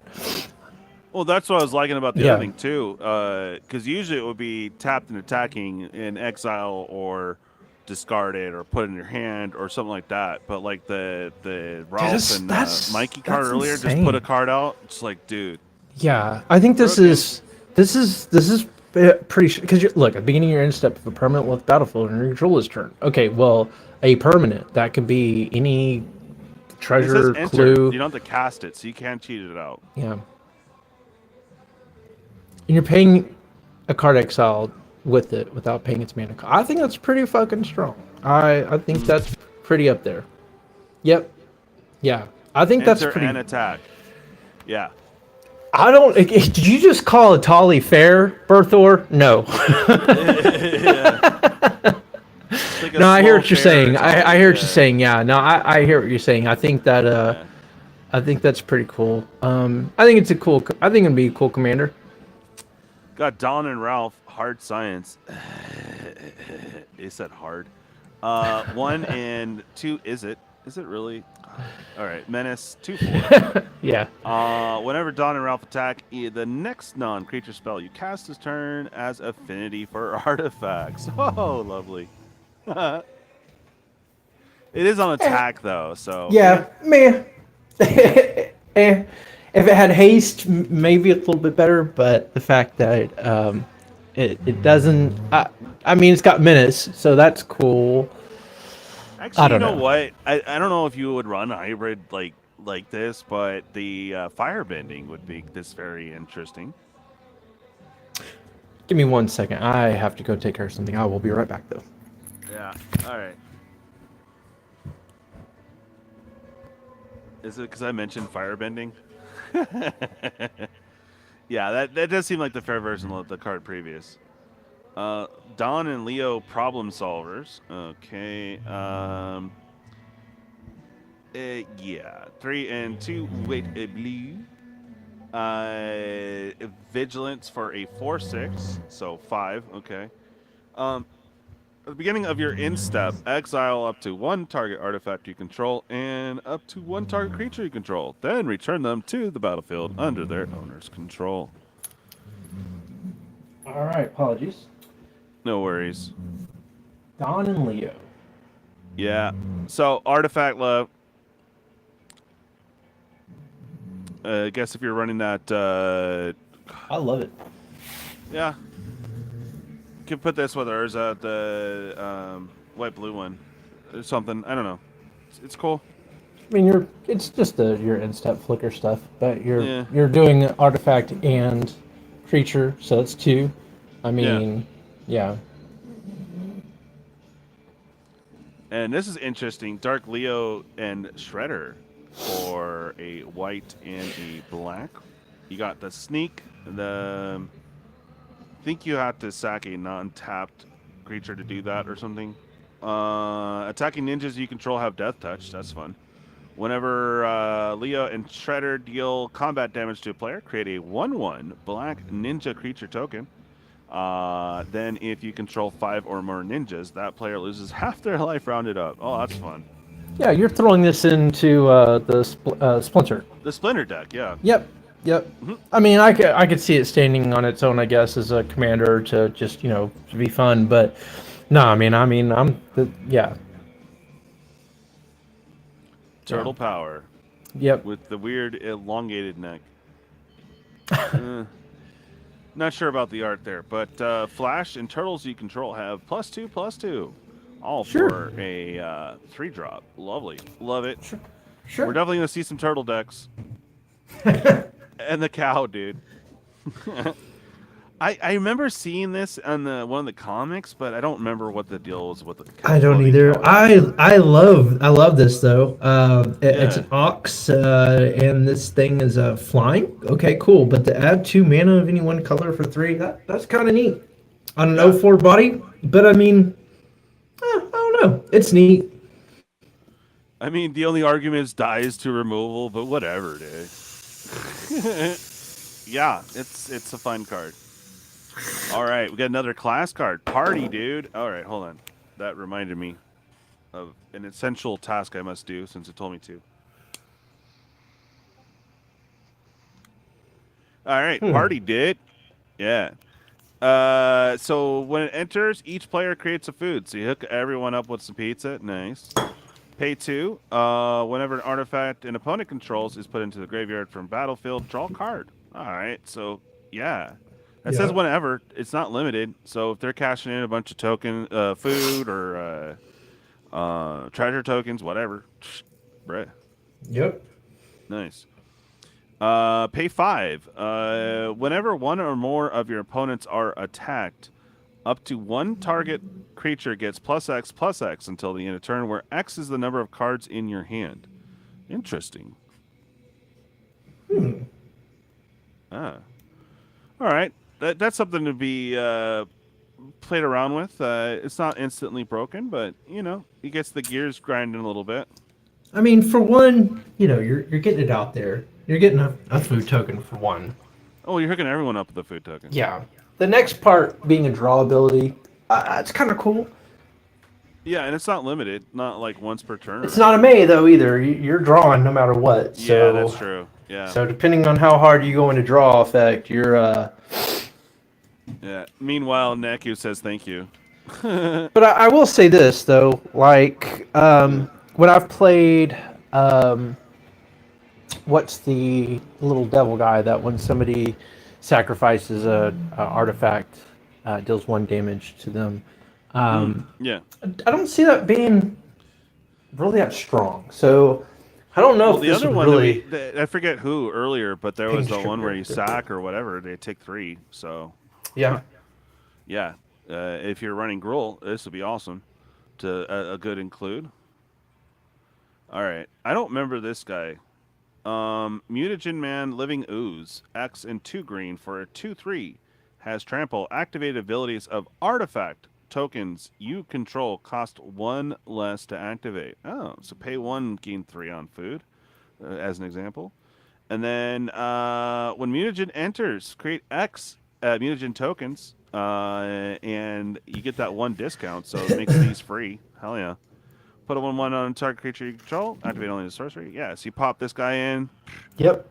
How many? You get X. Oh, you pay into X. Okay. Yeah. All right. That's neat. I mean, if more mutagen are cards that create mutagen, things, I think this would be kind of a cool themed up commander if there's enough support for those Yeah, mutagen tokens. for sure. And we got Michelangelo's Technique. I think we've seen this one before. So this one has a sneak. Yes. Yeah, Yeah. Okay. Now we get an actual Michelangelo, keeping him green. Weirdness to 11. That is me. I actually am to 9, but anyway, 1 and a green for a 1/1. When it enters, create a mutagen token. If one or more counters would be put on a creature you control, that many +1 counters are put instead. Oh boy. To all those counters, landfall matters decks. Yeah, this is an auto include. Holy crap. Yeah. Oh yeah. And then we have another Michelangelo, the Improviser. Kind of a fun pick there. Not sure about his face though. 3 and a green for a 4/4. You can sneak him in for 4. Okay. Whenever it deals combat damage to a player, you may put a creature card and or land card from your hand onto the battlefield. Let's go. That sneak cost is pretty high, but at the same time, that's a pretty cool effect. Haven't seen that before with the creature and or land. That's okay. All right. Well, technically, it's a flicker in green if you think about it, because you to cast this, you pay 4, you grab whatever ETB. Let's just say Avenger of Zenda card, for an example, right? You grab them. If you have happen to have haste somehow, you can put that same creature right back in. So it's interesting. It is. If you had haste, this thing would be beyond broken. But as is, it's fun. Let's see. Unblock attacker. Okay, so you do this during combat. He does enter tap and attacking, so he does do ninja. Okay. So instantaneously, you can put that card that you just grabbed. Yeah. Interesting. A very complicated flicker. Yeah. You're doing this during combat though. Yeah. Sneak is ninja. Yeah. No, I was actually reading the card. Interesting. I like it. All right. Love the toy because he came with a shotgun.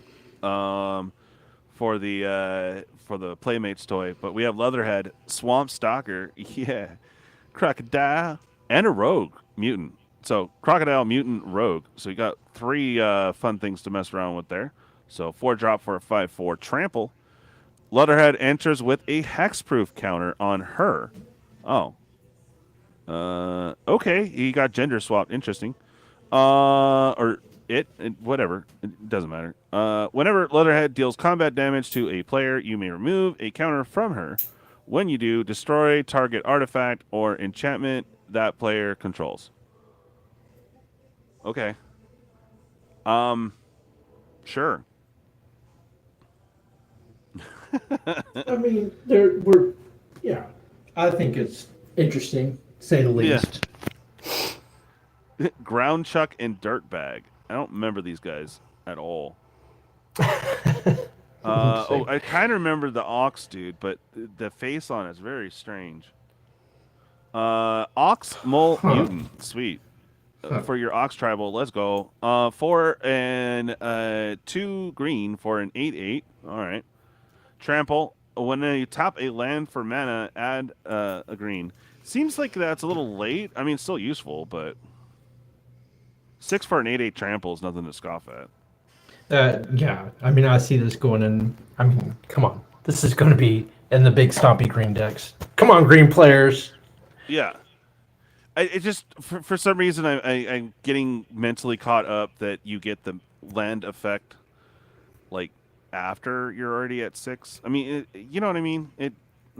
Yeah, but you're like, getting you to 6 pretty quickly. Point. You're at 6 mana by what, turn 4 at the latest? So by so basically you're just doubling your mana after turn 4.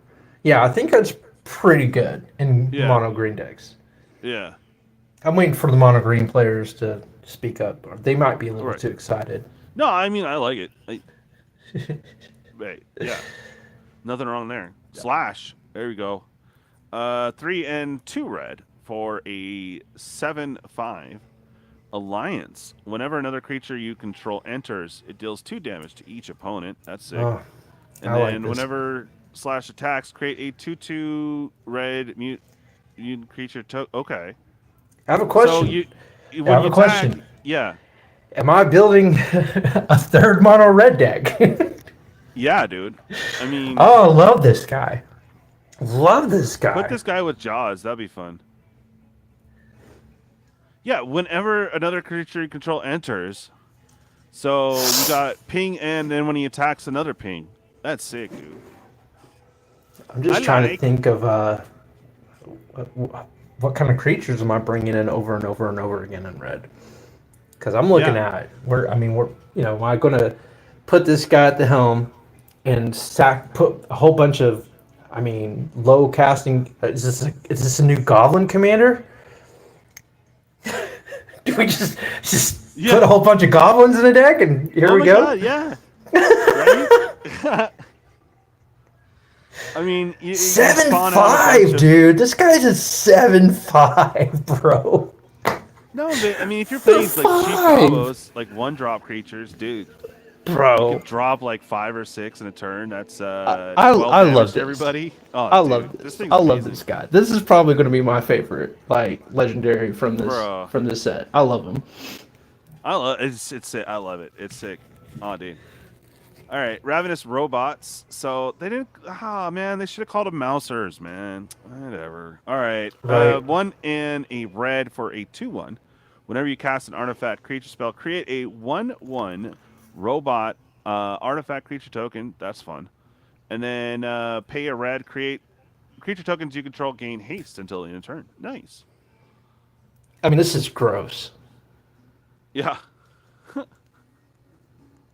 Red and artifacts already, and now you're getting a creature on top of it. Well, I love this because, like, I went when Edge of Eternities came out and Robot was like an official thing. Yeah. There's options, but this really goes. Oh, I love this. Make a robot deck. Let's go. Oh, I love it. I love this. I think this is a great card. I think this is great. Okay, we got Raphael's Technique. I think we've seen this one before. No, I don't think we've talked about it. Yeah, it's a wheel, though. Yeah, it is. The only problem with it is the may.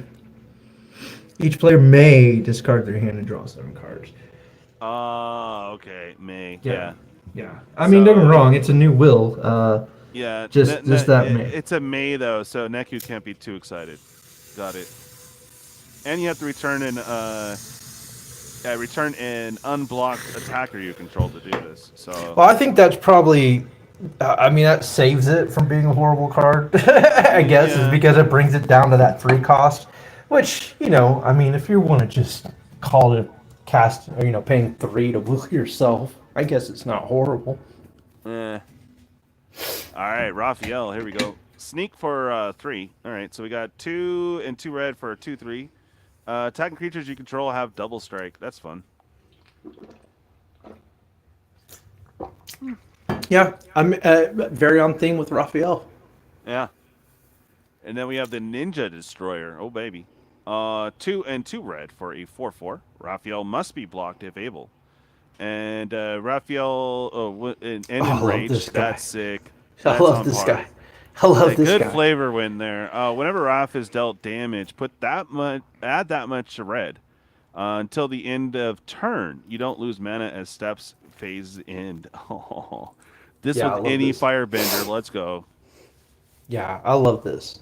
This is great. No, must be blocked. It doesn't have able. goad. Yeah, but you don't have to attack with him. Is what I'm trying to say. It's not like he has to attack each turn or anything. No, but why wouldn't you? You just slap an indestructible on that dude. Who cares? Give me some mana. That's amazing. It's reminiscent of oh my gosh, my mind just went blank now on the creature that in red, whenever you get 1 mana for each damage you've dealt this turn on your second main phase. I cannot believe I forgot his name. Yeah, it's reminiscent of that powerful creature, but it's on just Leo, Raphael, Yeah, I like this card a lot. I'm just saying, with firebenders too, bruh. Yeah, that's pretty awesome. I mean, you don't gain the mana necessarily, but till the end step, you don't lose. Oh, this mana, it's his particular. Never mind. Okay. Never mind. I read the card. Yeah, I still think it's awesome. Yeah. This is fun. Equipped creature gets +1/+0 for each artifact you control. You could pay 5 and create a copy of this equipment, and then equip for red for 2. Cool. Not too bad. Kind of fun.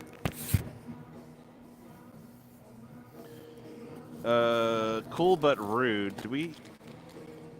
Okay. Whenever you attack me, discard a card. If you do, draw a card. Okay.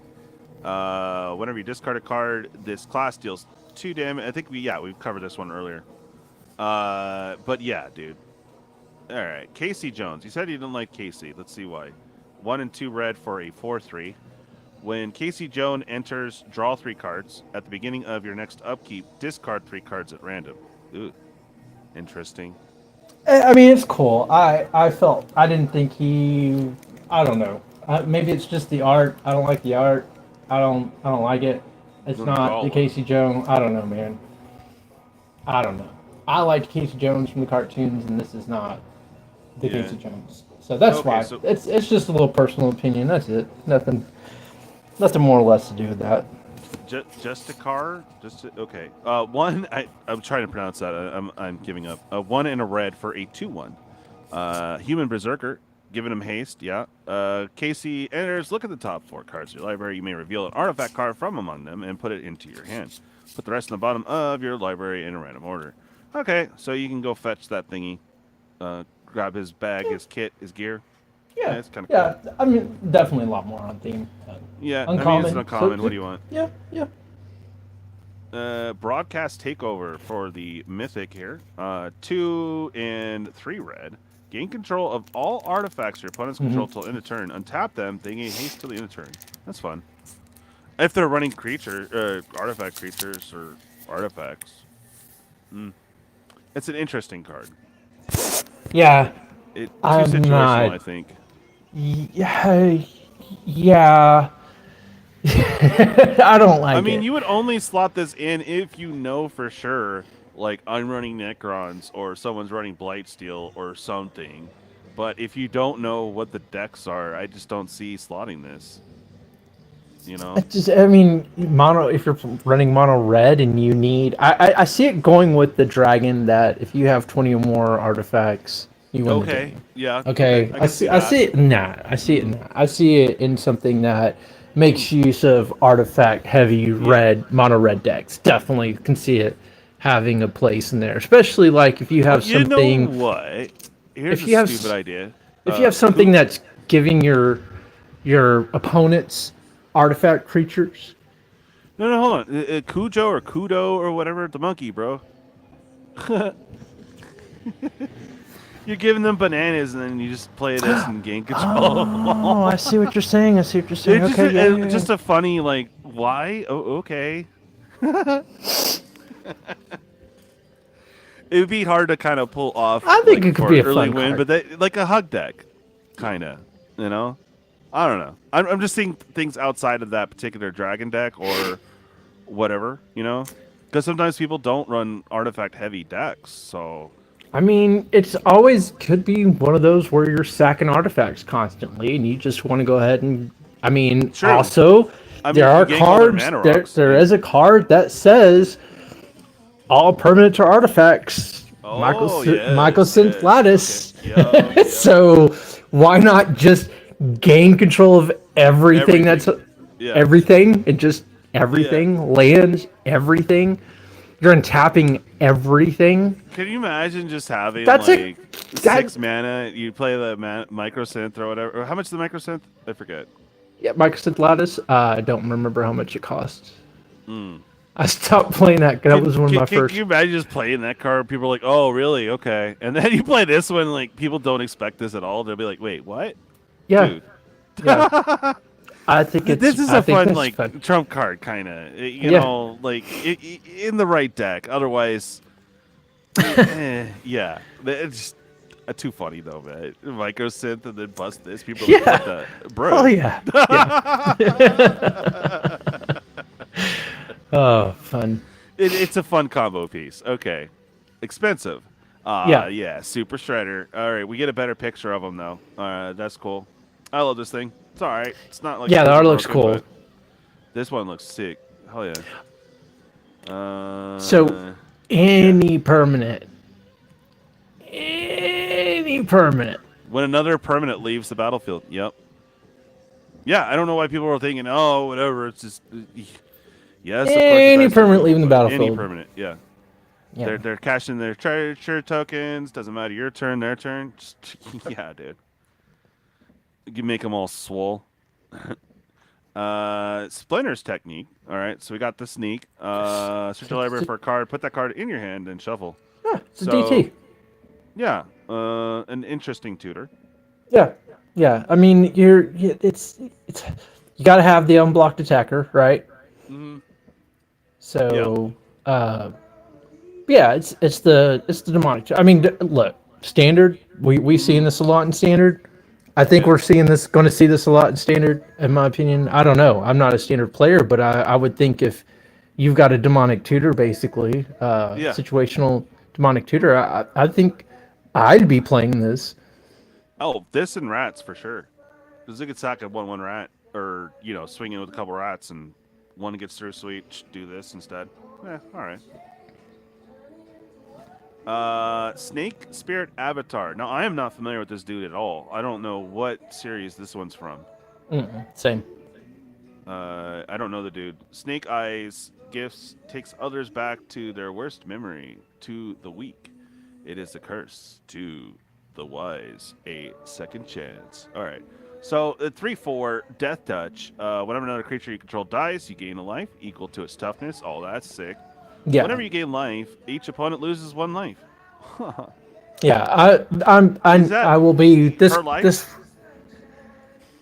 No, whenever you gain life. So if I gain 5 life, each opponent loses 1, and then I gain 5 yeah. more. Yeah. I want this guy in my witchy deck. And it's a snack. And a spirit. Nice. I like it. Yeah, I like him. Shark Shredder Killer Clone. I don't remember when he became a shark. Okay. I don't know this one. Okay, 2 and 2 black for 4/4. You could sneak for 5. Yes, it's like Veto. Correct. Yep. It's like Veto, yeah. Whenever deals combat damage to a player, put up to 1 target creature card from that player's graveyard on the battlefield under your control. It enters tapped and attacking that player. Wait, how's that work? So, okay, when it deals combat... Weird. Yeah, so, yeah, how... Do they get to declare another round? They don't get to declare blockers?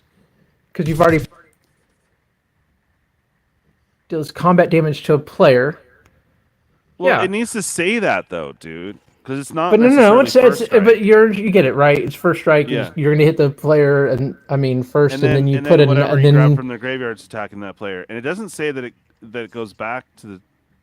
So you get to keep it, but it just seems kind of wonky. Like, well, it's not wonky. It's weird because you've already declared blockers. Blockers have already been declared. You have another creature coming in after damage has already been dealt, but not dealt by the rest. I don't know. It's freaking. This is. Yeah. I get it, but it's confusing because it doesn't. So and basically, you're paying whatever 5 to sneak it in instead of a lower cost. So say you do, you're. I mean, it does make sense. I get what it's saying. It's just I have not seen that before. Where it's already dealt damage to put another creature on the battlefield. Yeah, because it's already dealt damage. Because this is basically the ninjutsu, right? This is coming in attacking, so you get to do it immediately. Yep. But put 1 target creature card from. It's basically go to damage. It is new. Yeah.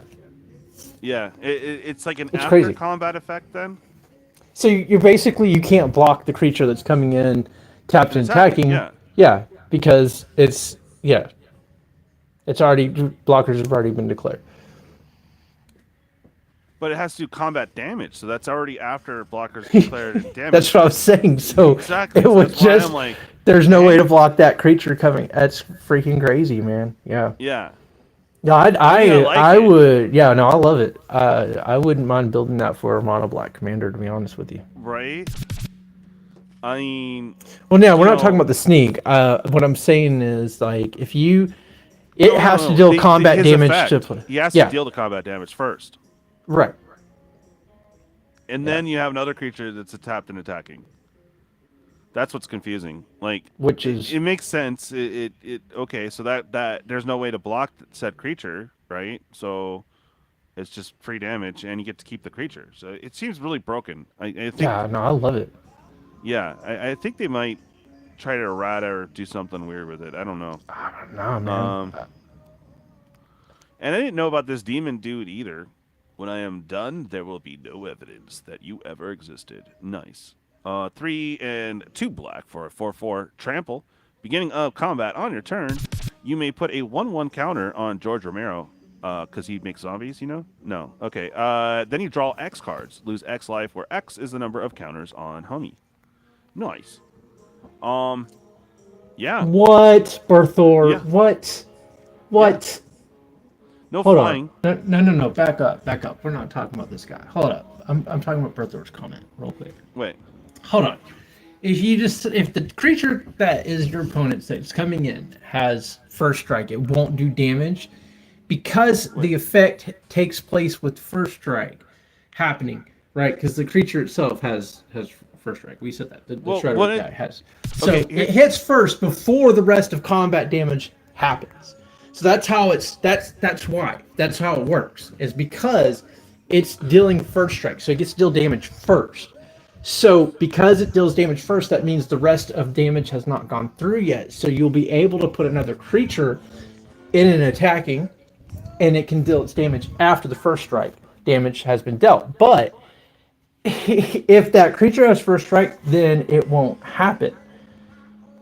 If it had double strike, it would do damage on the normals. So if it had double strike, it would only deal normal damage. Okay, Yeah, we're so talking about the shredder. That's interesting. I didn't even think about that. That's pretty cool, man. Oh, the shredder way back when. Yeah. So because it has first strike, it's going to deal damage before. Say you're attacking with a bunch of creatures, right? Yeah. It's going to deal damage first because of first strike. So then the ability goes off. So you're going to put a creature from opponents onto the battlefield attacking, tapped and attacking. If that creature had first strike, it misses. It doesn't hit because it had first strike. It would have to deal damage. You're talking about the same creature time. coming in. Yeah, the creature coming in. If that creature has double strike, it doesn't deal that first part of damage. It deals the second part only. Yeah. Okay, I see. Yeah. Because So it would double do the strike is damage first. effectively Okay. double strike is I was first thinking strike with the without second first strike hit. didn't really make sense. So Yeah, this without guy first would strike. do damage already, and then this comes in. Okay, now that makes a little bit more sense. You're right, Bertha. I think a lot of people are going to miss it. I think this is one thing that needs to be, Shit, it makes me want to build him just so I can play him a bunch on Discord and explain why it doesn't work. Yeah, that's pretty cool. It's good to know. Alright, so this demon dude's pretty cool. It's the beginning of combat. You just put a counter on him. Yeah, You do lose that much life and that many cards. dude. But still. I love this guy. It's going to my life game deck. Hell yeah. mean, yeah. I love this guy. Yeah, he's definitely going to my witchy deck. This guy's so sick. New Rat Commander. Rat King. Verminister. Nice. Verminister? Verminister. Plus, it looks cool. I remember the toy. 1 and a black for a 1/1. Disappear. At the beginning of your end step, if a permanent left the battlefield under your control this turn, create a 1/1 rat creature token and put a 1/1 counter on Rat King. Yeah. You could sack 3 rats, return target creature card and all other cards with the same name of that card from your graveyard to the battlefield tapped. So if you this is obviously nice. Rat Colony and Yeah. This is a Yep. It's good. All right, we got Ninja Teen, 2 and a black for another class card. Whenever creature you control leaves the battlefield, each opponent loses 1 life. Sweet. Pay 2, creatures you control get +1 and menace. All right. Pay another. This is the first time I've seen the bottom one be cheap. You can play another black. Cards in your graveyard have sneak 3 and a black. Interesting. You may cast creature spells from your graveyard using their sneak ability. Oh, I love this so much. I want Wow. this so badly. This, yeah. I mean, Yeah, obviously one for the ninja deck, but still. No, I love this. This is great, man. I mean, Menace is totally underrated, in my opinion. If you're, I'm seeing a lot of fun stuff, guys. I that's what I said. Yeah. I'm a lot more impressed with what I've seen previews on this than I am. But no, I really like this. I think that's a great card. Yeah, and another demon I didn't know about, I guess, was in the later series. She's very interesting. 2 and a black for a 1/3 Death Toucher. Oh, this is good. Yeah, whenever another This creature is you control really enters, good. you may pay life to its power, and if you do, put that many counters on it. It's amazing. This is really, really good. Yeah, I think that last card. You're right, Berthors. I want to in my zombie deck. Speaking of graveyard century, but this Madam Null. Yeah, Madam Null is I like it a lot. I think it's great. Yeah. All right, so you have another Saga for 6 drop. Exile target creature card from your graveyard. Create a token copy of it, except that it's legendary and it has mutant in addition to its other types. Doesn't go away. Interesting. Keep reading. 2 and 3 create a token that's a copy of a card exiled with the Saga, except that it isn't legendary and it's mutant. Okay, so you get to basically for 3 turns make a copy of the exiled card. So you get 3 creatures out of it. Interesting. I like it. I think it's cool as fuck. Well, I like all those shredders on there. That's sick. Yeah. I think it's a cool ass looking card. I'm not sure if we want to particularly will want to run, but another shark mutant. God, expensive. 6 and 2 black for a 9/6. Flash. When it enters, destroy up to 3 target creatures. Correct. Proliferate and get all 3 at once. Yeah. Yeah, someone's totally. talking about Totally. This Ormagon future shark. Okay. Bulk mythic. I mean, I'm not running it. Okay. For those shark travel decks, maybe. Yeah, it is a horror. Now, hold on. It is a horror. And horror. Yeah. Yeah, Okay. it is a horror. So maybe if you have discount mutants, but okay. It's and it's Flash too. So yeah. If you happen to have 8 mana floating around, it's just like I'm gonna destroy up to 3 target creatures. That's cool, I guess. I don't know. Turtles in Time, 5 and 2 blue. Return all creature cards to their owner's hands. Each player may shuffle their hand and graveyard into the library. Then each player who does draws 7 cards. So, they may shuffle their hand and graveyard into their library and draw 7. Exile Turtles in Time. Okay, weird. Kind of a. It's 2 cards in one here. When are you gonna have 7 mana to do this? I don't know. I don't know. There's so much better options for 7 in blue. Okay. If they took the May out of it, would you run it? I think I might run it. If there was no May, because they don't have to. Yeah, that's what I mean. If there was no May, I think I would try to risk it to run it. Maybe I don't know. It's a Psychonic Rift and Wheel. That's what I was going for. But it's weird. It's a really doesn't weird cost card. 1, so it's not usable. It's a really, really weird card. Yeah.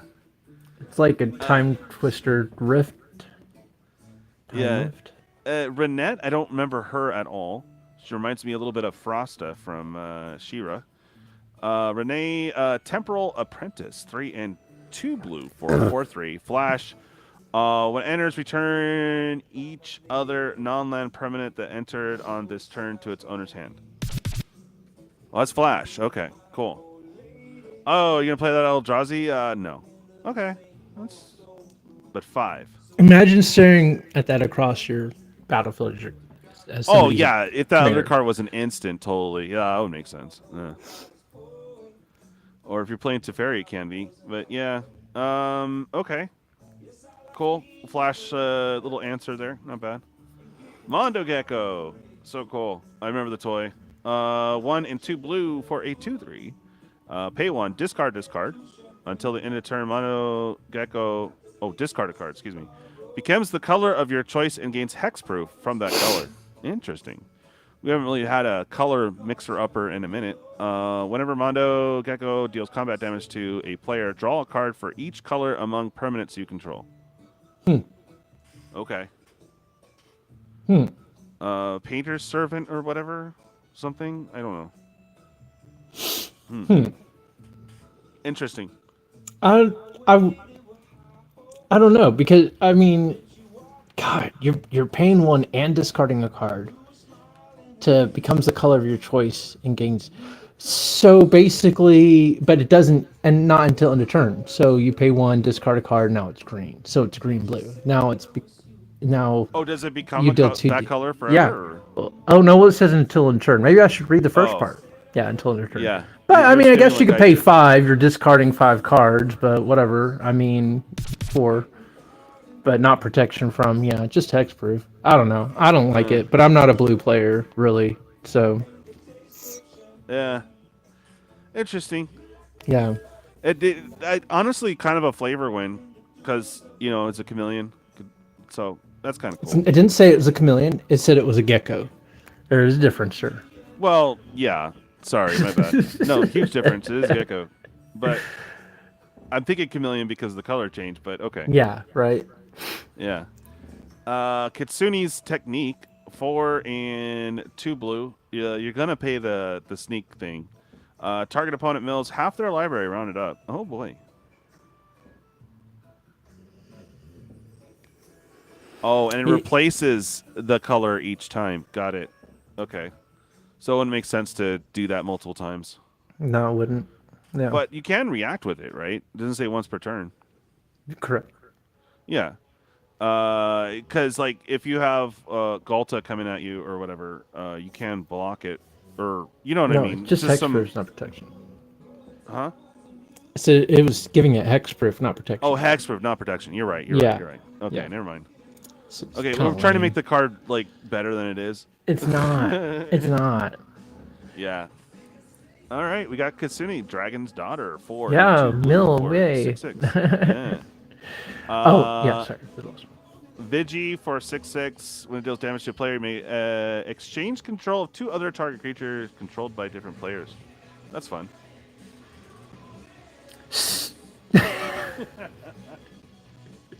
What are you gonna say? Oh, I just think this how fun. Like I think that's fun. Yeah. Whenever it enters or deals combat damage. So both nice. And it's got Vigi. I mean, too, so you're exchanging control of 2 other target creatures controlled by different players. So you're one of those players can be you, right? Or they can be Yeah. Yeah. Yeah. Okay, interesting. All right, I don't know how many more we got. Dang. Donatello, all blue. 3 and a blue for 3/5. You can put 3 counters on target artifact you control. If it isn't a creature, it becomes a 0/0 robot. Nice. Activate only as a sorcery. That's fun. Whenever an artifact you control is put into a graveyard from battlefield, if it had counters on it, put those counters on up to 1 target artifact or creature you control. I love Donatello. Like that was my favorite turtle growing up. I hate that he's mono blue. Yeah. But whatever. That's fine. That's fine, I guess. So I won't play. I would. I mean, if I were going to build a mono blue, maybe I'd consider making a Donatello. Yeah. Yeah. I think I like the it's next fine. Donatello better. Yeah. Yeah, the sneak is nice. And then whenever Donatello deals combat damage to a player, create a token that's a copy of target artifact you control. Yeah, I Nice. like this. This one's much better. I like this Donatello. But again, not a blue player, so. Yeah. But that is nice. Machines. That Yeah. that has other Yeah. implications. One and a blue. When this class enters mill 2 cards, draw 2 cards, then discard 2 cards. I love it. Just That's cool. Yeah. Pay 2 to bump it up. Becomes level 2. Return up to 2 target artifact cards from your graveyard to your hand. Okay. And then 4 and a blue at the beginning of combat on your turn. Put 3 1/1 counters on target artifact you control. If it isn't a creature, it becomes one. Oh, robot. Yep. All right. So you got Donatello on the Yep. class, Yep. but every turn. Yep. Now, you can just put it on the same artifact that you've been pumping up. So. Yep. Yeah. And then you have Interesting. Donatello, and that creature dies or artifact dies. Okay. You put those +1/+1 counters on. Yep. So you're doing a safer Dono Urza, I guess. Yeah. Not as mean. Okay. Turncoat Kanuchi?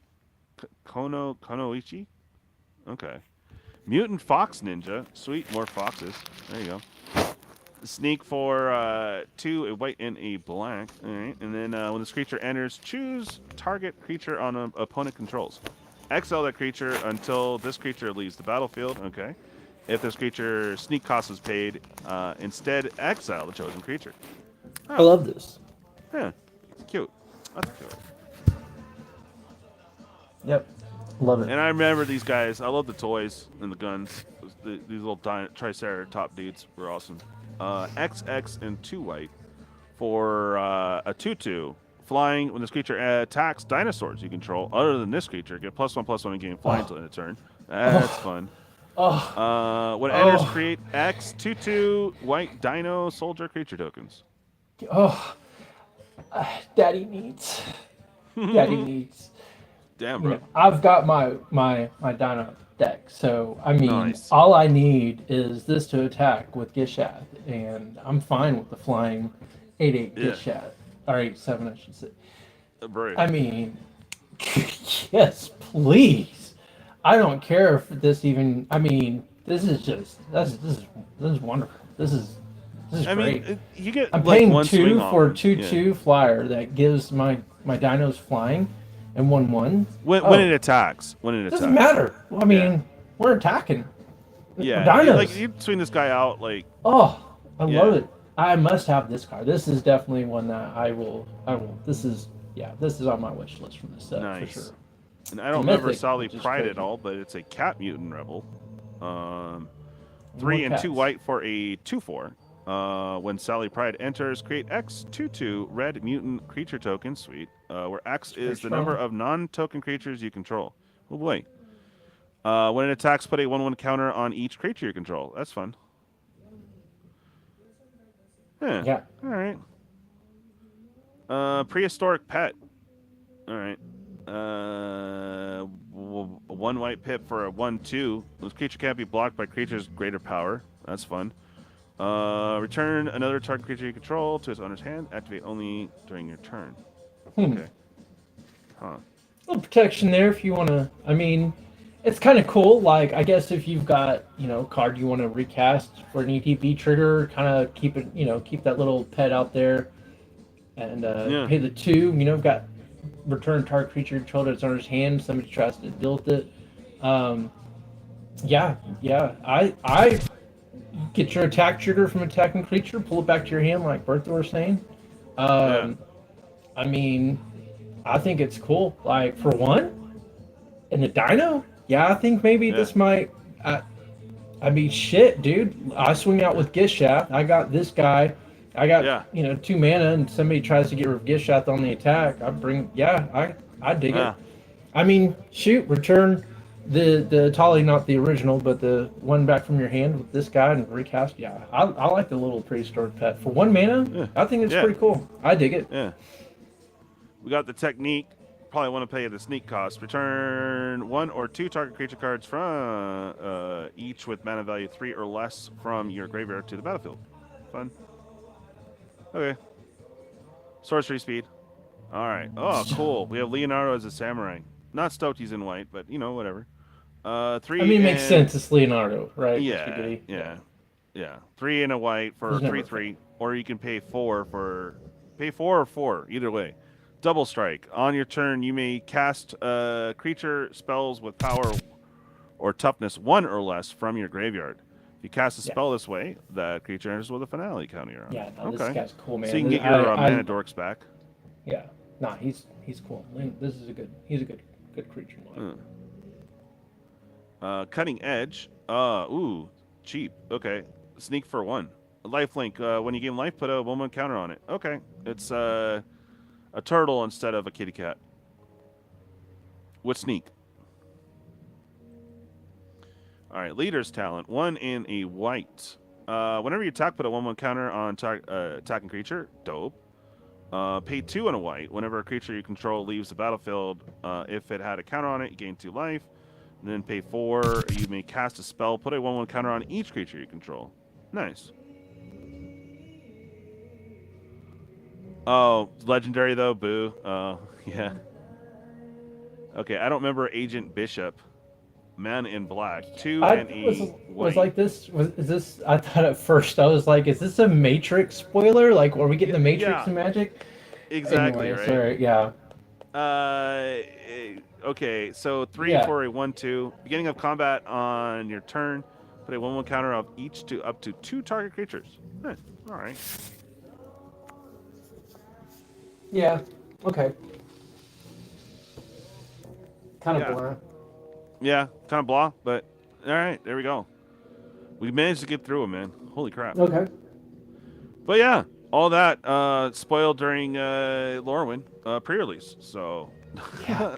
What a crazy accident to happen. Like pretty crazy accident. Wink, wink, nod, nod, not yeah, intentional. Pretty.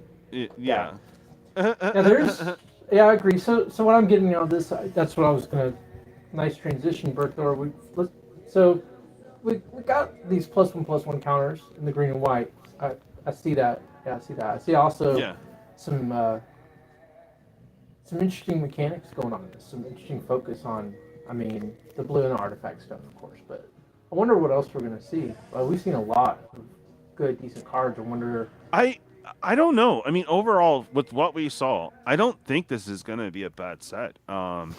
It seems like there's a little bit more synergy, more of a teamwork aspect, whereas we didn't get 50 different unknown people that are spiders.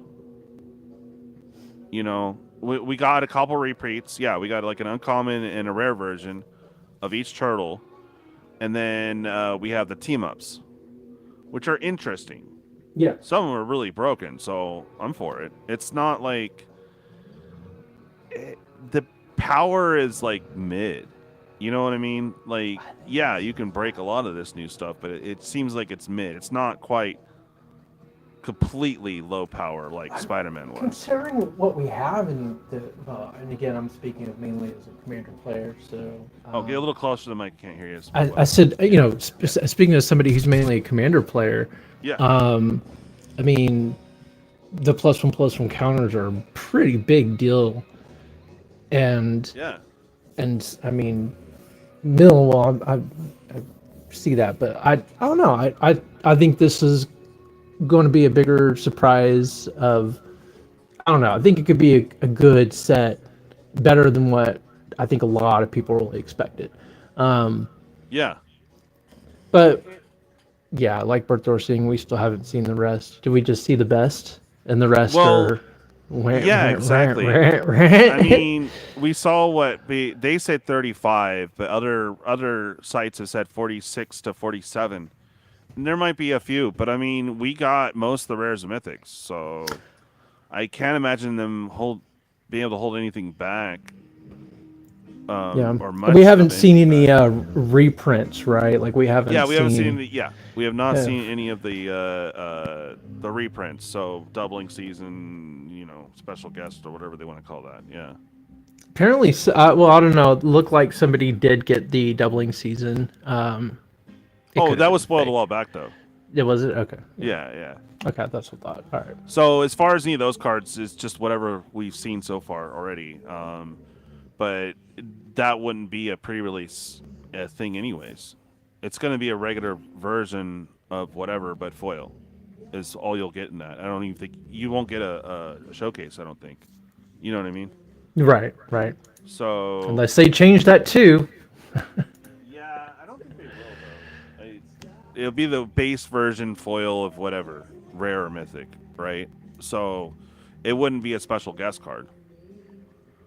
So yeah, no, it honestly, I'm kind of torn. Like if I got a preview into the next set, for me, Ninja Turtles, like I actually kind of wanted one of these pre-release kits. So to me, it wasn't that bad. And it's just interesting that you can play a Ninja Turtle card with Lorwyn during the pre-release because that's what you got with your kit. So I guess that's something. I don't know how well it was synergized, but but I am not disappointed. There's a lot of fun stuff to play with. Like I don't see anything that's like beyond uber broken, like has to be banned immediately. Some of the cards are easy to combo off of, but other than that, I mean, they seem good, usable, fun cards. It's kind of, I mean, I don't know. What do you get? I mean, now that we have like the bulk of the set, because it's only going to be a 200 card set, so. I want to see the rest. I don't think it's something. I don't know. It's not something I'm like dying to open. I'm more or less. I'm excited to get some of the singles. To be honest, that's what I'm kind of looking at. I'm looking at there's got to be at least 5 cards that we just went through that I'm like. I mean, you already heard. There's a Dino I want for sure. There's already 2 cards I want for a couple of decks, and then, I mean, how fun would it be to build? Raph and Michelangelo, that gold card. Oh, bro. So I mean, yeah, I'm definitely wanting to pick up some singles out of this. I would say honestly, I want singles out of this more than I do from Lorwyn. So. Really? Okay. Yeah. Well, for Lorwyn, for me, like I still kind of want to acquire more, because I want all the elves. So, I play elves. So, there's a lot of elves. There's a lot of fun gobos too. Yeah, and I've been looking at the gobos as far as like rebuilding my Rakdos gobos deck.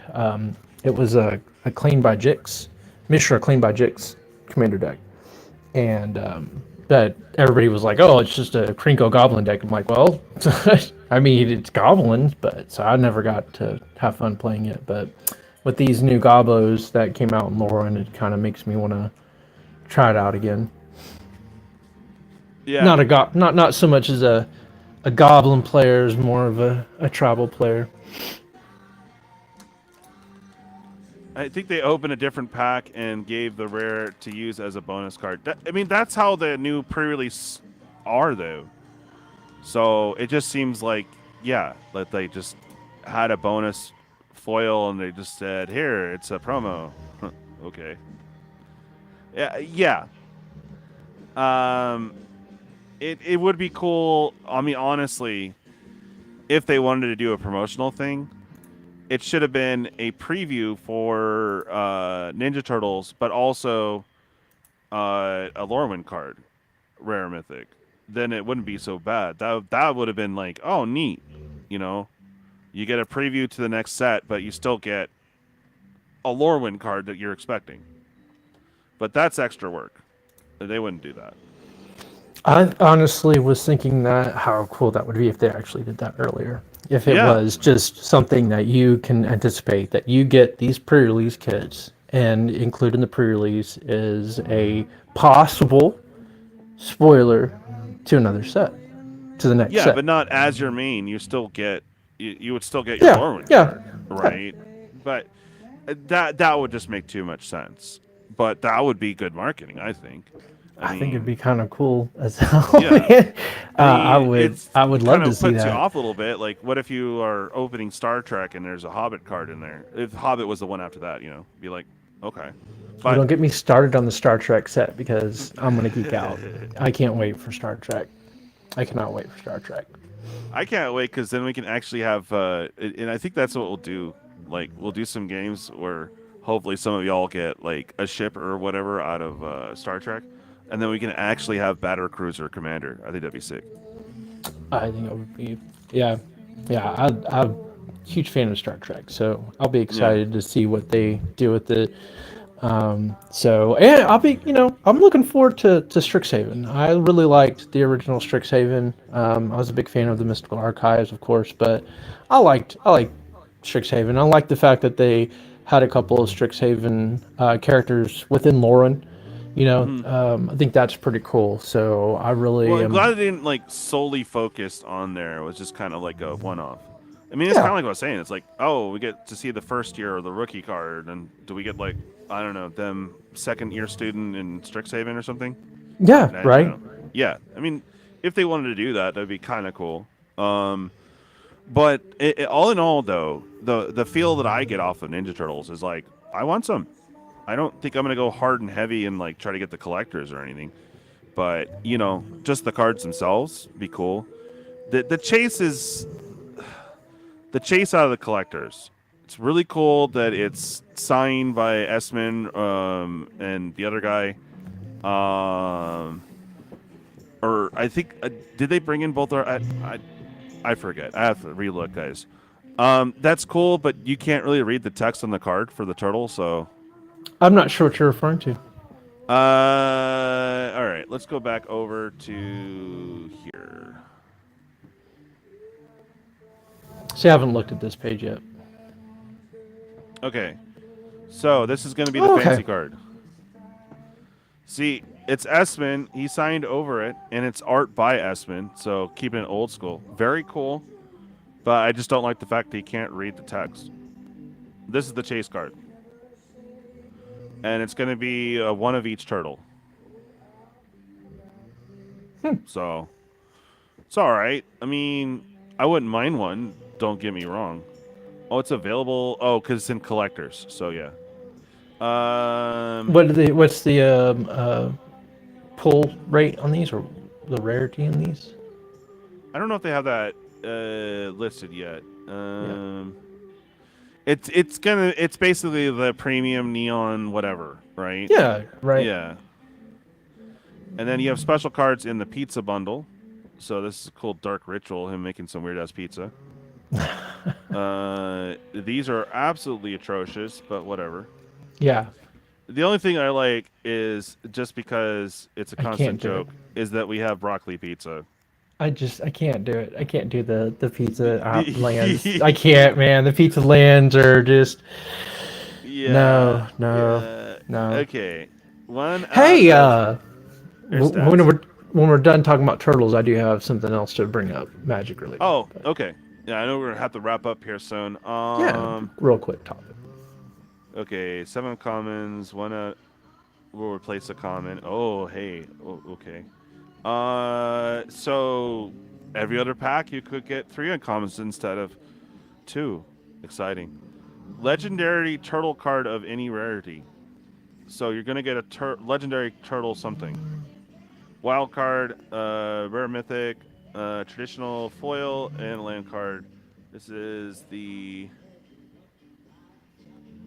Oh, that's a play pack. Okay. So the uncommon turtles are going to be very, very common, is what I get from that. Yeah.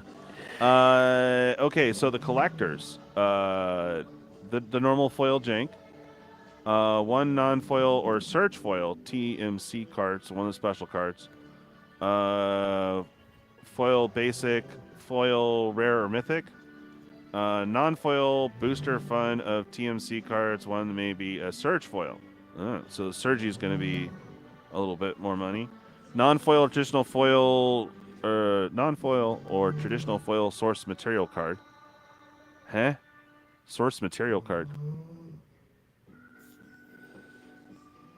Okay. Non-foil. Let's see. Foil booster, fun, rare, or mythic card. Okay. And that's where you're gonna get our cards. It's not really giving me the breakdown yet. There's only. It's also weird that there's only one commander deck. Yeah, I mean, yeah, I kind of would like to have seen a. Like you should have had the villains. Like you had all the heroes. I would have liked to have seen a shredder. Yeah, I'm like not gonna lie. Chaplain or something. Yeah, yeah, that's all. Yeah, yeah. That would have been just on par. I mean, you have like the turtles versus say like the Foot Clan with Shredder and Krang or something. You know, that would have been cool. Missed op there. You got your bundle. I did order this in advance, the pizza bundle. That's just too much. I love it. Okay, so this is basically the TV, right? So you get 9 packs and 1 collector booster. And then you get the stupid pizza lands. Dial down and the box. Okay. So no special card there. Draft night. You get a bunch of lands and 12 packs and 1 collector. That's what they just did that with Lorwyn. Yep, they just did that with the Lorwyn. Lorwyn. I didn't get a chance to order it with Lorwyn though. And then the team up. They're not out yet. Right, so let me know if you want one. Which one? They're not out yet. The ones for Lorwyn. Oh, okay, gotcha. Yeah. Okay. What was the one? The pizza box comes with the pizza bundle promo card. So this is the one with the 6 cards that will be 2 random will come in here. So that's where you get that dark ritual, and there's a couple other ones. So all right, well that's turtles for you. All right, guys. You said you wanted to talk about something real quick. We're I was just gonna say there was. There was something neat. Speaking of seeing like a broccoli on a land card. There were a misprint deck that was printed from Lorwyn, and it had you could see the Pokemon energy stamps on them because and the cards are selling for a few $100 each. But yeah, it's pretty neat to see the Pokemon energy or whatever they're called card symbols on smack in the middle of a Magic card, like plain as day. Yeah, and the lands are selling for a good amount, but yeah, crazy misprint. It was a misprint. Oh. Okay. So Pokemon and Magic are sharing printers, and so the printer wasn't cleaned appropriately, and so it left the residue from the Pokemon card. So when Magic went to go print the Commander decks, precons, it was a whole precon that was done. So a whole 100 card precon was, or yes, 99 was stamped with the Pokemon. All right. Yeah. Anyway, just another reminder, guys. The giveaway is live. We're giving away 4 packs this Saturday, as well as 1 during the live stream. To get in on those 4 packs, you do have to go to the short. I kept it nice and simple for you guys. Just gave you the date and say this and join. So very basic video. But anyways, go over there. Make sure you guys get your entry in. I think you type in #Lorwyn to get in. So if you like, listen to it. It's only like less than a minute, if you don't mind. But otherwise, just get on over there. Make sure you guys get in. Drawing will be Saturday. Also, I need to talk to those in the Super Battle. I have to figure out a time. Tomorrow I am swamped, but I could possibly do that either before or no. It would have to be after. I'll let you guys know, but it came early, so it's here. So I'll reach out to you guys and let you guys know. There's 4 people in on the Lorwyn Super Battle, so I'll make sure everything's good and let you guys know. So, but it did arrive, so good times. All right. Thanks everyone for watching, and we'll see you next Thursday, always at 8 p.m. Eastern, 5 p.m. Pacific Standard Time. We went a little over, but thanks for talking with me, Holy, about the cards and stuff. I'm kind of excited. I don't think it's going to be a bad set. It definitely has more in depth to it than Spider-Man. I don't get the same feels. I get the same feels as it's a small set, but so far, cards seem fun. Yeah, Yeah. All right, Berthor, peace out. Make sure you get in, Berthor. There's the link. Guys, get in. Probably see you guys Saturday. Gonna shoot for. We're gonna shoot for 420. So 7:20 Eastern is when we're gonna do the drawings, and then I will film the shorts and stuff. So it might be a little bit later. Just depends, because I don't know if I. Yeah, no, it should be fine. Yeah, we'll see you at 7:20 on Saturday for sure. All right, guys, have a good one, and we'll catch you next time. Bye.